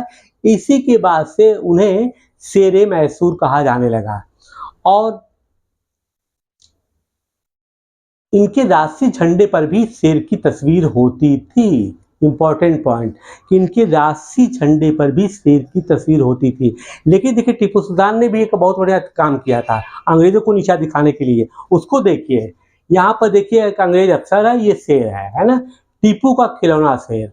यह टीपू के एक विशालकाय मशीनी खिलौने की तस्वीर है। इसमें एक नकली शेर की यूरोपीय सिपाही को दबाए हुए है। जब इसका हैंडल घुमाया जाता था तो नकली शेर दहाड़ता था और सिपाही के भीतर से चीख की आवाजें आती थी। अब यह खिलौना शेर लंदन स्थित विक्टोरिया एंड एल्बर्ट म्यूजियम में रखा है। 4 मई 1799 को जब अपनी राजधानी श्रीरंगपट्टनम की रक्षा करते हुए टीपू सुल्तान की मृत्यु हो गई थी, तो यह अंग्रेज इस खिलौने को भी अपने साथ ले गए। इस खिलौने के बारे में पूछा जा सकता है कि वो कौन सा खिलौना है और कहाँ पर इस समय है।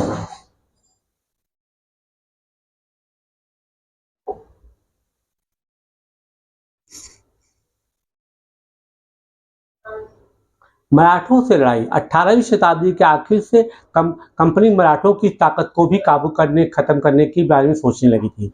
1761 में पानीपत की तीसरी लड़ाई में हार के बाद दिल्ली से देश का शासन चलाने वाले मराठों का सपना चूर हो गया।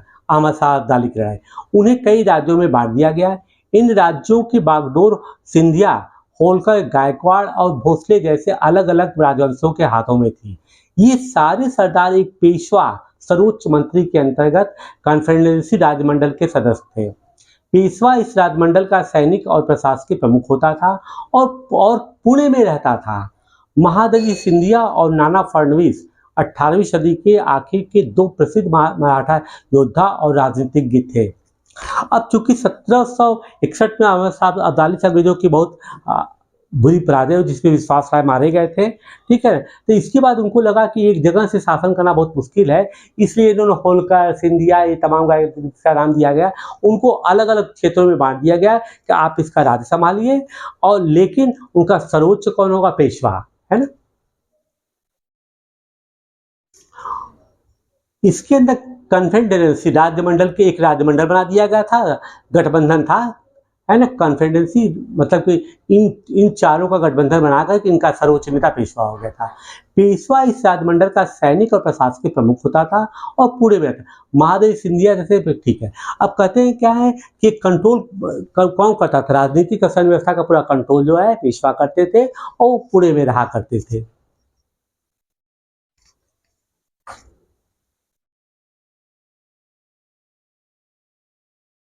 एक के बाद एक कई युद्धों में कंपनी ने मराठों को घुटने टेकने पर मजबूर कर दिया। पहला युद्ध 1782 में सालबाई संधि के साथ समाप्त हुआ, जिसमें कोई पक्ष नहीं जीत पाया। दूसरा मराठा युद्ध 1803-5 में कई मोर्चे पर लड़ा गया।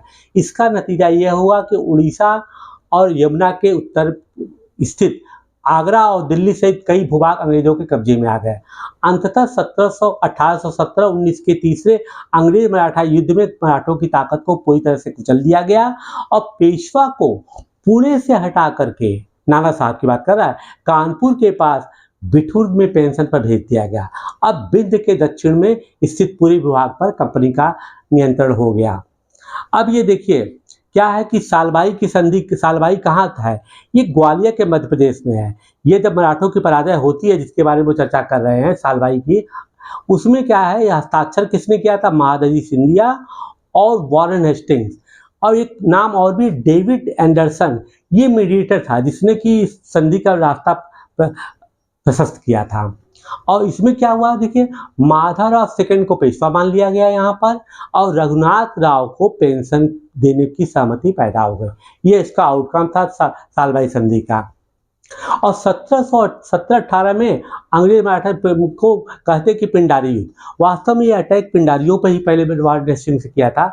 क्योंकि ये पिंडारी जो थे, इसमें करीम चीजों नाम के दो तीन बहुत वो थे, जुझारू किस्म के लोग थे। इनकी अपनी तरह से सेना थी, लुटेरे टाइप के थे, लेकिन ये मराठों की सेना के साथ काम करते थे। तो जब इन पे अटैक किया गया, वारेन हेस्टिंग्स ने अटैक किया, तो मराठों ने समझा कि हमारे ऊपर अटैक है, और यही से अंतिम युद्ध का प्रारंभ हुआ। इसीलिए थर्ड एंग्लो मराठा वार को पिंडारी युद्ध भी कहा जाता है।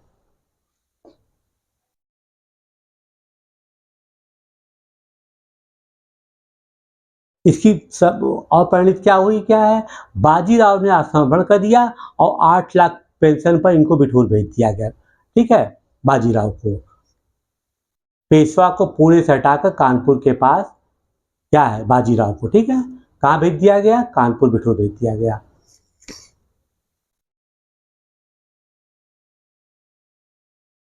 उपरोक्त विवरण से स्पष्ट है कि वारन का चित्र है कि 19वीं सदी के शुरुआत में कंपनी क्षेत्रीय विस्तार की आक्रामक नीति पर चल रही थी। अब देखिए, अब ये जो आक्रामक नीति पे आ गया, अब सैन्य व्यवस्था से ये शासन कर रहे हैं। लॉर्ड हेस्टिंग्स इतना तक के नेतृत्व में स्वच्छता की एक नई नीति शुरू की। कंपनी का दावा था कि उनकी सत्ता सर्वोच्च है, इसलिए वह भारतीय राज्यों से ऊपर है। अपने हितों की रक्षा के लिए वह भारतीय रियासतों का अधिग्रहण करने या उसको अधिग्रहण करने की धमकी देने का अधिकार अपने पास मानती थी। यह सोच बाद में भी अंग्रेजों की नीतियों में दिखाई देती रही। क्या है, वो कह रहे हैं कि वारन हेस्टिंग्स का मानना था कि हम सर्वोच्च है, हमें ही शासन करने का अधिकार है, इसलिए ये जो कमजोर लोग हैं, ये सत्ता लायक नहीं है, जो सर्वोच्च है वो उसको ही ताकत है। तो इसलिए फिटेस्ट का सर्वाइवल का सिद्धांत है, हम जैसे भी चाहें इनको हटा करके शासन करेंगे। लेकिन यह प्रक्रिया रोक नहीं चले। उदाहरण के लिए जब अंग्रेजों ने कित्तूर देखिए इंपॉर्टेंट पॉइंट है, फिलहाल कर्नाटक में कि छोटे से राज्य को कब्जे में लेने का प्रयास किया। अब देखिए कब्जा कर रहे हैं ना, अब देखिए सैन्य व्यवस्था कर दी। तो रानी चेन्नम्मा जो कित्तूर थे ने हथियार उठा लिए और अंग्रेजों के खिलाफ आंदोलन छेड़ दिए। 1824 में उन्हें गिरफ्तार किया गया और 1829 में जेल में ही उनकी मृत्यु हो गई। चेन्नम्मा के बाद कित्तूर स्थित संगोली के एक गरीब चौकीदार, चेन्नम्मा मर गई तब का कौन भाग, कित्तूर के संगोली का एक चौकीदार रैन्ना ने प्रतिरोध जारी रखा। चौतरफा समर्थन और सहायता से उन्होंने बहुत सारे ब्रिटिश शिविरों और दस्तावेजों को नष्ट भी कर दिया था।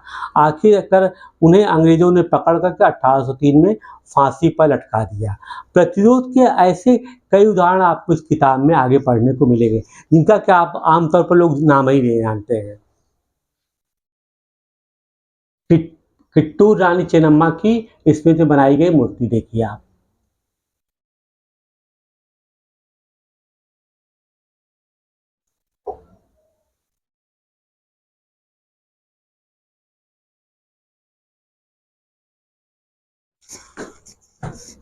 अठारह 1830 के दशक में ईस्ट इंडिया कंपनी रूस के प्रभाव से भी बहुत डरी हुई थी। कंपनी को भय था कि कहीं रूस का प्रभाव पूरे एशिया में फैलकर उत्तर पश्चिम में भारत को भी अपनी चपेट में न ले।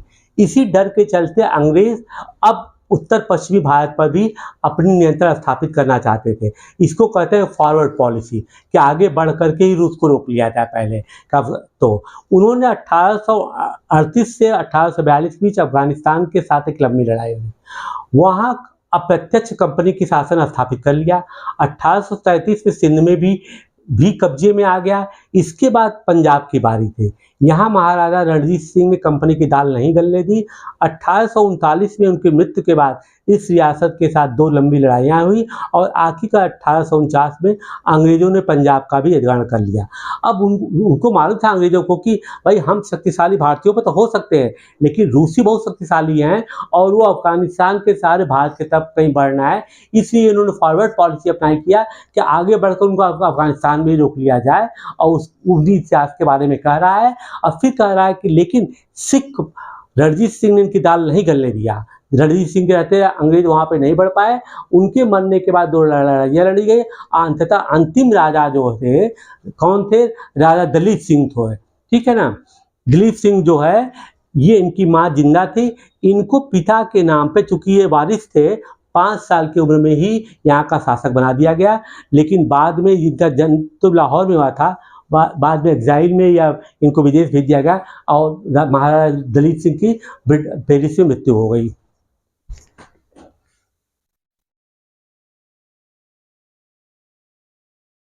विलय नीति अब देखिए, अधिग्रहण की आखिरी लहर 1848 से 56 के बीच गवर्नर जनरल बने लॉर्ड डलहौजी के शासनकाल में आई।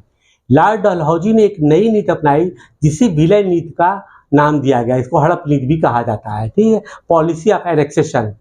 यह सिद्धांत इस तर्क पर आधारित था कि अगर किसी शासक की मृत्यु हो जाती है तो उसका कोई पुरुष वारिस नहीं है, तो उसकी रियासत हड़प ली जाएगी, यानी कंपनी की विभाग का हिस्सा बन जाएगी।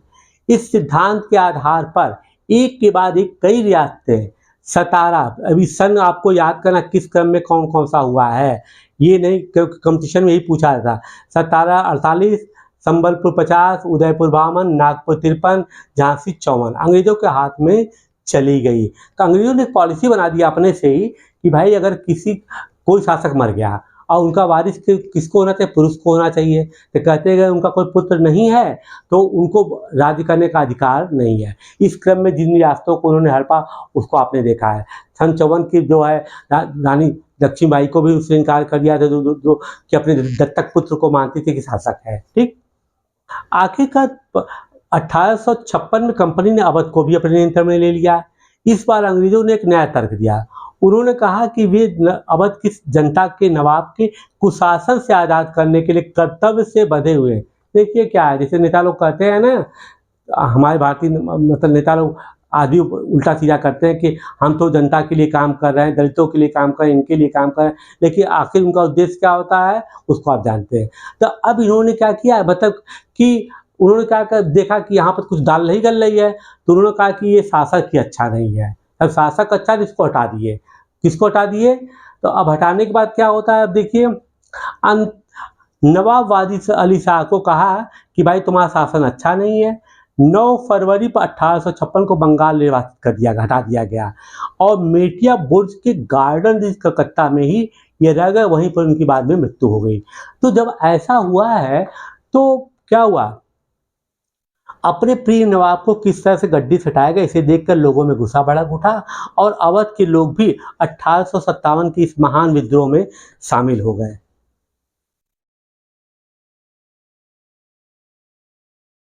यहाँ पर देखिए क्या है, नवाब वाजिद अली शाह के बाद जो है इनकी बेगम ने जो है, बेगम हजरत महल अपने मतलब कम उम्र के बच्चा जो था बिजिस कद को लेकर के इन्होंने सेना की क्रांति 1860 की क्रांति में भाग लिया, माना कि वो सफल नहीं हो सके। एक देखिए संबलपुर के वीर सुरेंद्र का साथ का चित्र है ना, इनके बारे में चर्चा नहीं। और ये महाराणा रणजीत सिंह का दरबार दिखाया गया है, लेकिन इनके बारे में चर्चा कर लें हम। ये देखिए उड़ीसा में थे और चौहान वंश के थे, है ना, लेकिन ये वास्तव में राजा नहीं थे, ये बड़े वीर सेनानी थे। वहाँ के शासक को हटाए जाने के बाद वो उनकी बीवी को जो है अंग्रेजों ने क्या किया था, सत्ता दे दिया था, लेकिन ये उसी परिवार से संबंधित थे, इनको ये चीज़ अच्छी नहीं लगी और ये अपनी सेना बनाकर अंग्रेजों को भी तो हमेशा के लिए हमेशा उनको टक्कर देते रहे। अंततः क्या हुआ कि उनको पकड़ लिया गया और जेल में 37 साल रहने के बाद इनकी मृत्यु हो गई, लेकिन इन्होंने अंग्रेजों की अधीनता को स्वीकार नहीं किया गया। ये वही हैं संबलपुर उड़ीसा के वीर सुरेंद्र शाह।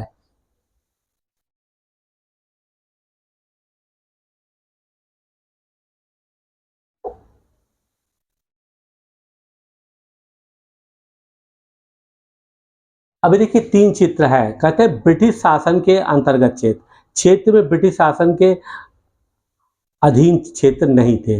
देखिए पहले क्या कहते हैं, 1757 में ब्रिटेन के कब्जे में ये क्षेत्र था। 1840 में देखिए ये जो पीला हुआ बना वो क्षेत्र इन्होंने यहाँ तक फैल गए और अंततः 1897 में ये क्षेत्र पर इन्होंने कब्जा कर लिया। कहता भारत में अंग्रेजों के फैलती सत्ताएं, इन नक्शों को भारत के वर्तमान राजनीतिक नक्शे के साथ रखकर देखें। तीनों नक्शे में उन इलाकों को पहचान कर जो ब्रिटिश शासन के अंतर्गत नहीं थे।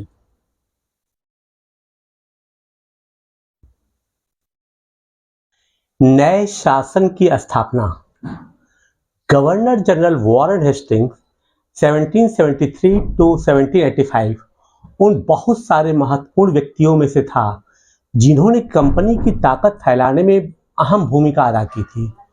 वॉरेन हेस्टिंग के समय तक आते आते कंपनी न केवल बंगाल बल्कि बंबई और मद्रास में भी सत्ता हासिल कर चुकी थी। ब्रिटिश इलाके मोटे तौर पर प्रशासकीय इकाइयों में बटे हुए थे जिन्हें प्रेसिडेंसी कहा जाता था। उस समय 3 प्रेसिडेंसी थी, बंगाल, मद्रास और बंबई। हर एक का शासन गवर्नर के पास होता था। सबसे ऊपर गवर्नर जनरल होता था। वार्न हेस्टिंग्स ने कई प्रशासकीय सुधार किए। न्याय के क्षेत्र में उसके सुधार खासतौर से उल्लेखनीय थे। देखिए यहाँ पे क्या चीज है, प्रेसिडेंसी। प्रेसिडेंसी ऐसे ही है जैसे कि हम लोग क्या प्रदेश होते हैं ना, उत्तर प्रदेश, बिहार, महाराष्ट्र, ऐसे से केंद्रीय शासन भारत है, ठीक है ना। उसी तरीके से इन्होंने अपना शासन को 3 भागों में बांटा रखा था, बंगाल, मद्रास और बम्बई। लेकिन देखिए मद्रास और बम्बई में केवल गवर्नर बैठता था। एक ध्यान देने की चीज है, उसका था वो गवर्नर होता था। क्या मैंने क्या लिखा है, शासन गवर्नर के पास होता था, इंपॉर्टेंट चीज है। और सबसे ऊपर गवर्नर जनरल होता था जो कि बंगाल में बैठता था। वारेन हेस्टिंग्स की बात कर रहा है। अब वारेन हेस्टिंग्स कहते क्या है कि इनका इनका कंट्रीब्यूशन क्या है, योगदान क्या रहा है कि इन्होंने न्याय क्षेत्र में काफी सुधार किए हैं।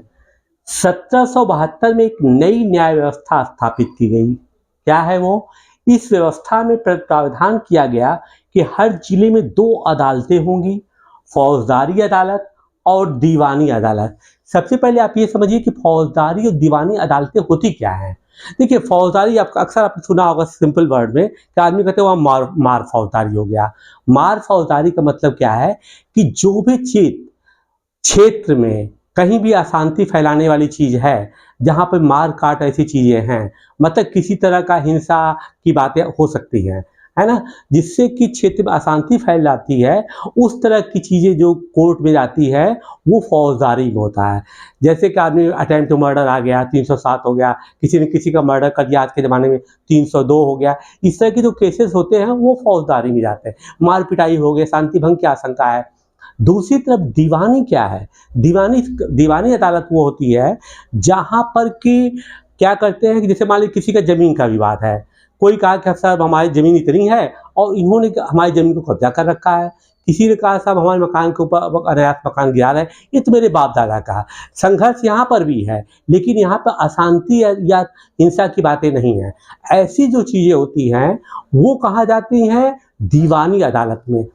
अदालत क्या होता है, अदालत को हिंदी में न्यायालय कहते हैं, इंग्लिश में कोर्ट कहते हैं।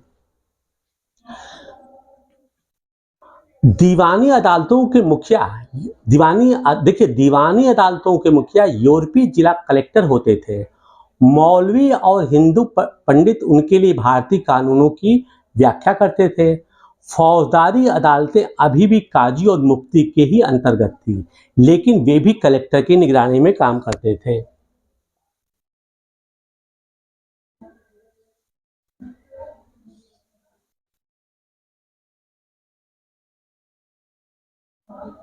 अब यहाँ पर देखिए आप क्या है, कहते क्या है कि दीवानी अदालत का मुखिया कौन होता था, यूरोपीय जिला कलेक्टर।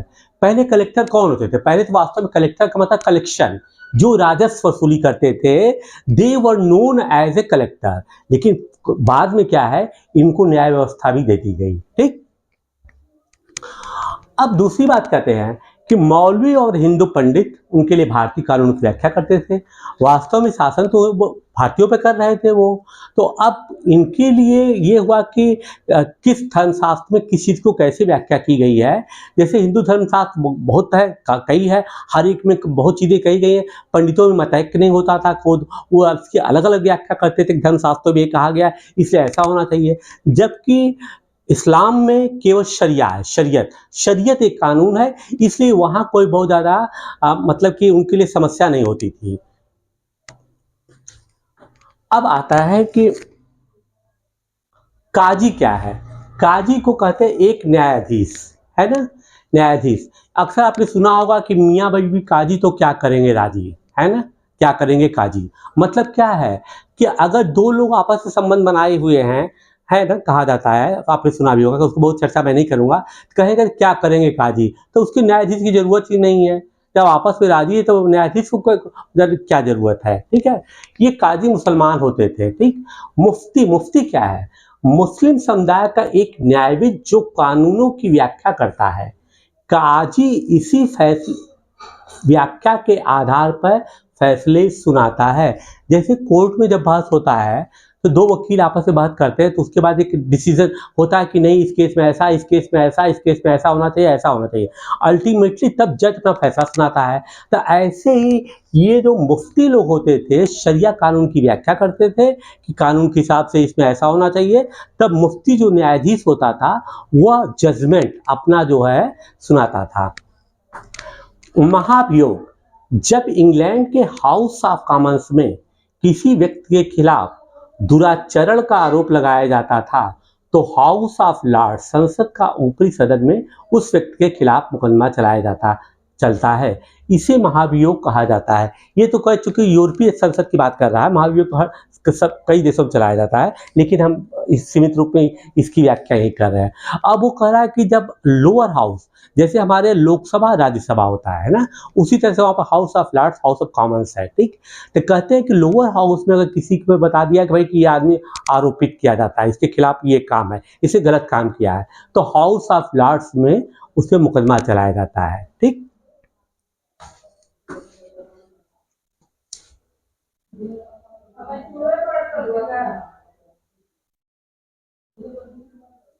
जब वॉरेन हेस्टिंग्स 1785 में इंग्लैंड लौटा, तो एडमंड बर्के ने उस पर बंगाल का शासन सही ढंग से न चलाने का आरोप जड़ दिया। इस आरोप के चलते हेस्टिंग्स पर ब्रिटिश संसद में महाभियोग का मुकदमा चलाया गया, जो 7 साल चला। इंपॉर्टेंट पॉइंट है, जिन चीज़ों को मैं बार बार इंसिस्ट करता हूँ, बहुत धीरे बताता हूँ, मतलब कि these are the very important 5 points as far as competition is concern. मतलब प्रतियोगिता के लिए ये बहुत ही इंपॉर्टेंट पॉइंट है।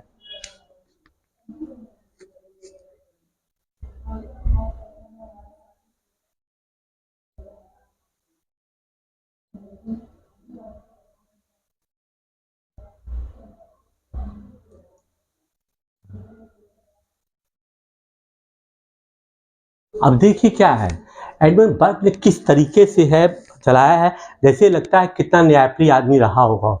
मैं सबके शत्रु, मतलब समाज ही का शत्रु बना दिया और उत्पीड़क पर महाभियोग चला रहा हूँ।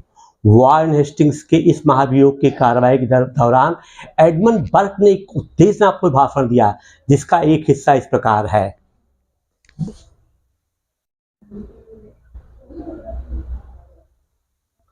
मैं उनके हेस्टिंग्स के ऊपर भारत के लोगों की ओर से महाभियोग चला रहा हूं, जिनके अधिकारों को उन्होंने पैरों तले रौंद दिया और जिनके रेगिस्तान को देश को उन्होंने रेगिस्तान बना दिया, और अंत में मानव स्वभाव के नाम पर, स्त्री पुरुष के नाम पर, हर उम्र के नाम पर, हर ओहदे के नाम पर मैं सबके साझा शत्रु और सबके उत्पीड़क पर महाभियोग चला रहा हूं। मतलब एक तरह से, एक शब्दों में कहिए कि मानवता के शत्रु पर महाभियोग चलाया जा रहा है।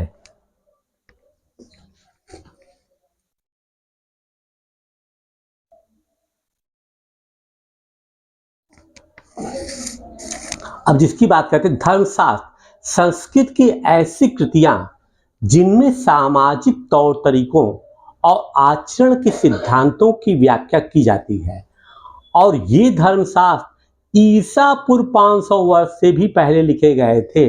मतलब इन्हीं धर्मशास्त्रों की व्याख्या करके पंडित लोग यूरोपियन जज को बताते थे कि इस केस में क्या किया जाना चाहिए।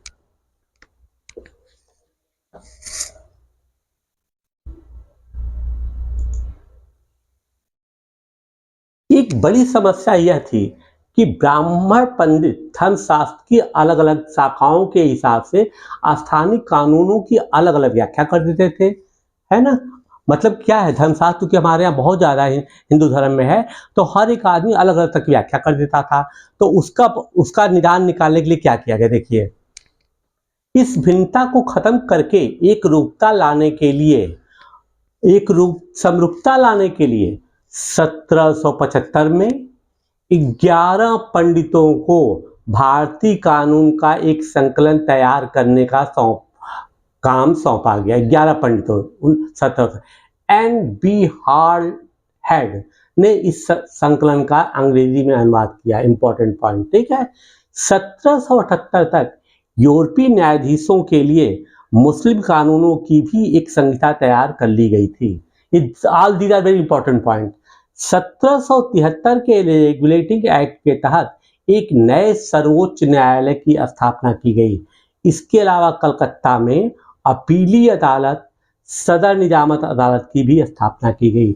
1773 में जो है क्या हुआ है, यहाँ पर पहल सुप्रीम कोर्ट की स्थापना की गई। सर एलिजा इम्पे इस सुप्रीम कोर्ट के पहले जज थे और इनका जो कार्यालय था, मतलब न्यायालय था, वो कहाँ था, फोर्ट विलियम में था, ठीक है ना। और इसकी स्थापना 22 अक्टूबर 1774 को किया गया था। एक्ट तो 1773 का है, but it was established on 22nd of October 1774 at Fort William.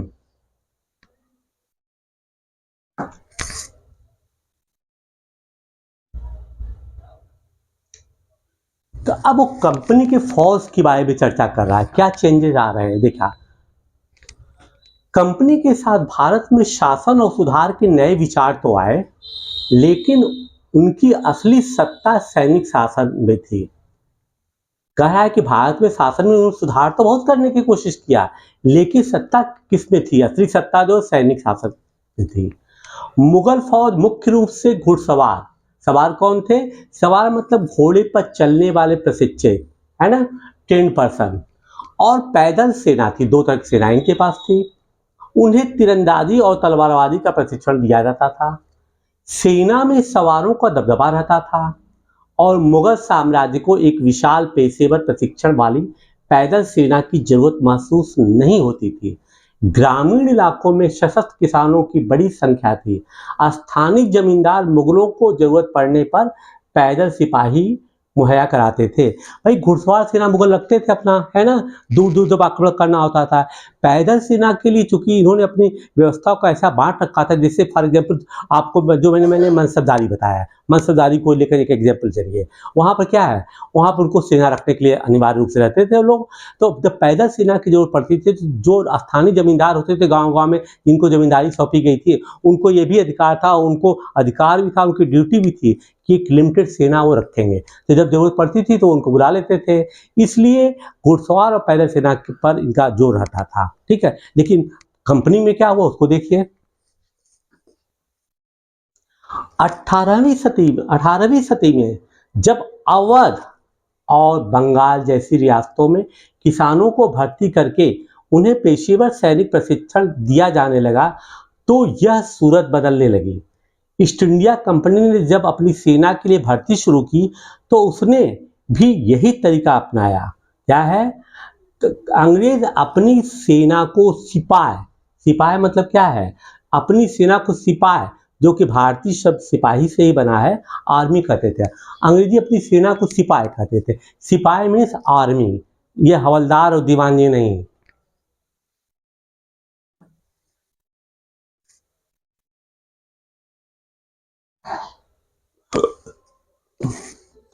1820 के दशक से जैसे जैसे युद्ध तकनीक बदलने लगी, कंपनी की सेना में घुड़सवार टुकड़ियों की जरूरत कम होती गई।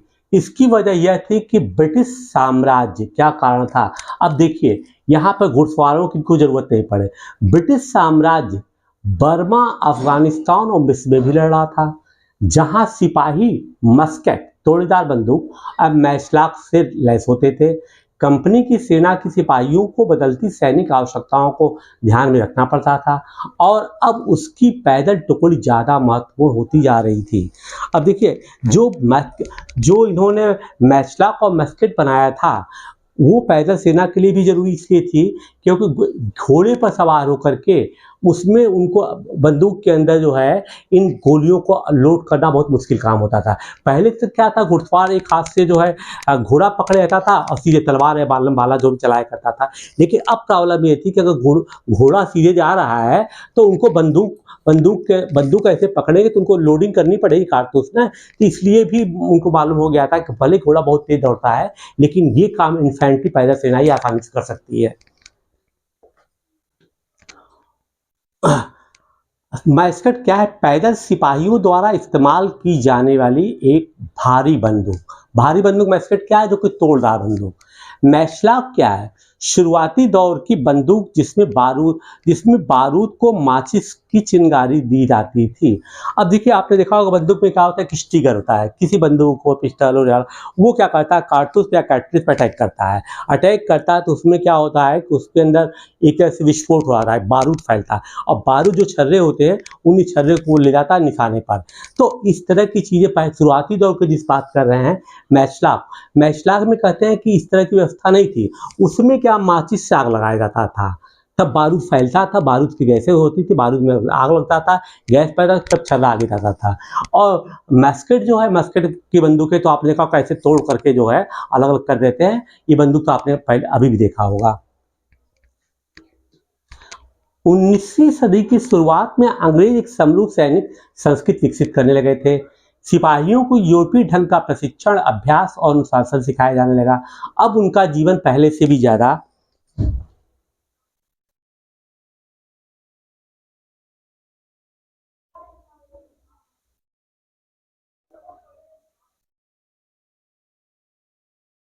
नियंत्रित था। इस कोशिश में कभी कभी समस्याएं भी आ जाती थी, क्योंकि पेशेवर सिपाहियों की सेना खड़ा करने के चक्कर में अंग्रेज कई बार, अब देखिए इंपॉर्टेंट वर्ड, पेशेवर सिपाहियों की सेना खड़ा करने के चक्कर में अंग्रेज कई बार जाति और समुदाय की भावनाओं को नजरअंदाज कर देते थे।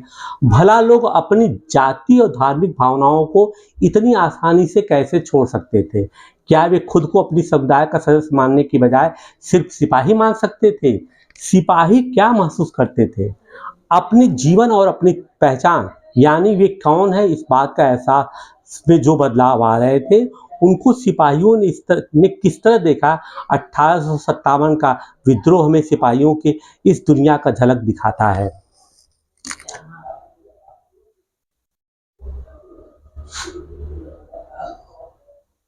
एक चित्र है, इसकी कोई चर्चा करने की कोई जरूरत नहीं है। अभी मेन पॉइंट पे हम आते हैं, ठीक है। अब देखिए वो कहता क्या है कि सिपाहियों की जब भर्ती कर लेते तो उनके लिए तो उससे कोई मतलब नहीं था किस जात का, किस धर्म का है, और काम सबको बराबर करना पड़ता था। लेकिन 1800 की क्रांति के जिसके पहले चर्चा करते हैं, मंगल पांडे की, उसमें क्या हुआ था, उसमें ये बताया गया कि जो कारतूस है उसको डालने के पहले उसको चमड़े का पीछे तक खींचना पड़ता था, दांत से खींचने पर मालूम हुआ कि ये जो चमड़ा है गाय की चर्बी और सुअर की चर्बी का बना है। तो सुअर इस्लाम में वर्जित है और गाय को हिंदू धर्म में सब माँ के समान मानते हैं, है ना। इसका कारण हुआ कि जब लोगों को जब देखा कि जब मैं अब अपने धर्म का ही नहीं हूँ तो इससे अच्छा जीने से कोई फायदा नहीं है, और इसी क्रांति 1857 की क्रांति को चर्चा कर रहा है, जिसमें कि सार्जेंट को मारा गया था।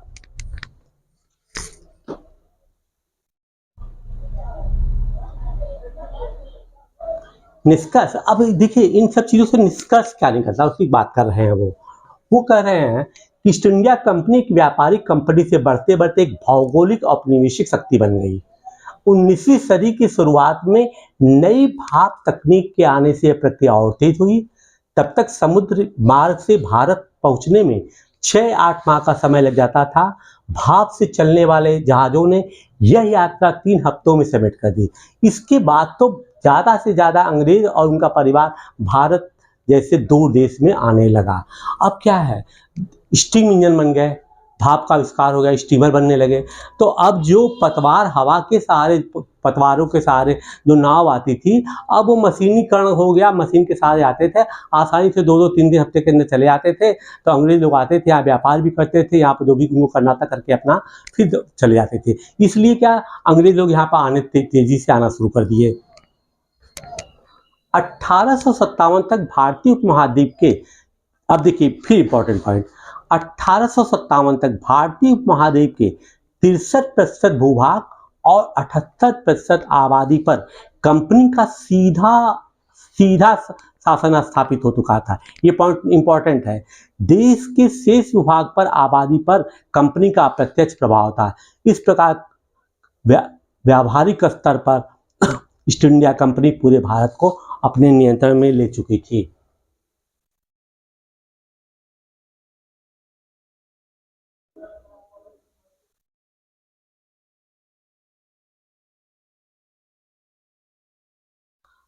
अब देखिए वो क्या कर रहा है, दिखाने को बता रहा है कितने कितने परसेंट आबादी, इतने परसेंट भूभाग पे, लेकिन जो भूभाग या आबादी उनके नियंत्रण में नहीं थी वो भी अंग्रेजों से सहमे हुए थे।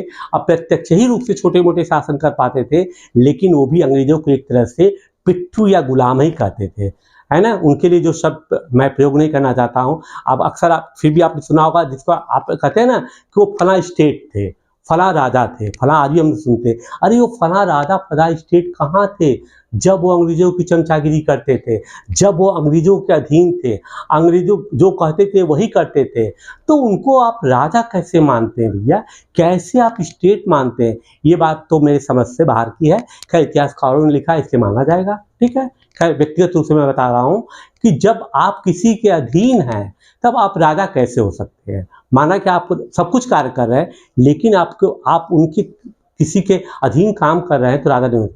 अब वो कह रहा है कि ऐसा करके एक तरह से जो लोग अप्रत्यक्ष रूप से उनके अधिकार में नहीं थे, कंपनी एक तरह से पूरे भारत पर कब्जा कर चुकी थी। अब देखिए अन्यत्र की बात करता है कि शेष विश्व में उस समय क्या हो रहा है ना। समकालीन भारत में दक्षिण अफ्रीका में दास व्यापार बड़ा पल्लू था। देखिए दास इस तरीके से है, अब आप देखिए कितनी दुर्दशा, जानवरों ऐसा है, इनको चेन से बांधा गया, जंजीरों से जकड़ा गया है। देख लीजिए दासों को, आप देख रहे हैं नहीं, और यहाँ पर उनका मालिक बंदूक लेकर के चल रहा है, या आप सीन को देख सकते हैं, ठीक है। डच व्यापारी, कौन? डच व्यापारी 17वीं सदी में दक्षिण अफ्रीका पहुंचे। जल्द ही दास व्यापार शुरू हो गया। 17वीं शताब्दी में क्या हुआ? दास व्यापार, लोगों को बंधक बनाकर जंजीरों में बांधकर दास बाजारों में बेचा जाने लगा। लेकिन 1834 में दास प्रथा के अंत के समय अफ्रीका के दक्षिण सिरे पर स्थित केप में निजी स्वामित्व में दासों की संख्या 36,774 थी। 1824 में केप में आने वाले एक यात्री ने वहां होने वाली नीलामी का आंखों देखा ब्यौरा प्रस्तुत किया है, जिसको कि अगर आप पढ़ेंगे और वास्तव में मनुष्य कह गए है तो आपकी भी आत्मा रोने लगेगी। क्या हुआ था उस समय, बहुत ही मार्मिक चीज़ है। कम से कम मेरे ऐसा आदमी तो इस चीज़ को पढ़ करके मेरा हृदय द्रवित हो जाता है कि क्या व्यवहार लोग करते थे। यह मालूम होने पर कि पशुओं कृषि उत्पादों की नीलामी होने वाली है। भाई ठीक है, पशु और कृषि उत्पाद नीलामी कोई बात नहीं है। वो कह रहा है, जिसने लिखा है यात्री ने, हमने अपनी गाड़ी नए बैल खरीदने के लिए रोक ली। क्या करने के लिए? नए बैल खरीद। लेकिन उसने देखा कि आप हो क्या रहा है, अलग चीज है। नीलामी के माल की नीलामी होने वाली, एक स्त्री दास मतलब स्त्री गुलाम और उसके 3 बच्चे थे। किसानों ने पशुओं के समान ही उन्हें परखा। किसानों जैसे पशु होता है ना कि ये वाली गाय हम लेंगे, भैंस लेंगे, उन्हें अलग अलग खरीदारों को बेच दिया गया। माँ ने चिंता, वेदना और आंसू भरी आंखों से बच्चों की तरफ देखा। दुखी बच्चे व्याकुल माँ बाप से चिपक गए। यह दृश्य दिल को पिघलाने वाला था। इसकी विपरीत मौजूदा दर्शकों के चेहरे हंसते हुए एवं असंवेदनाशील थे। अब बताइए, जो लोग दासों को खरीद रहे हैं, 3 बच्चे उनके माँ बाप के सामने अलग अलग लोग ले जा रहे हैं। बच्चे माँ बाप से मतलब कि चिपक रहे हैं कि माँ मुझे मत छोड़ो बात, लेकिन क्या करें क्योंकि वह क्या थे, दास थे, मजबूर थे। लेकिन वहाँ मौजूद लोगों के दिल पर कोई भी इसका प्रभाव नहीं था। वो हंस रहे थे, ठहास कर रहे थे, सब कुछ कर रहे थे। इस वीडियो को मैं यहीं पर विराम देता हूँ। पूरा वीडियो पूरा हो चुका है। नेक्स्ट वीडियो में आपको थर्ड टॉपिक में पढ़ाऊँगा। Till then bye bye.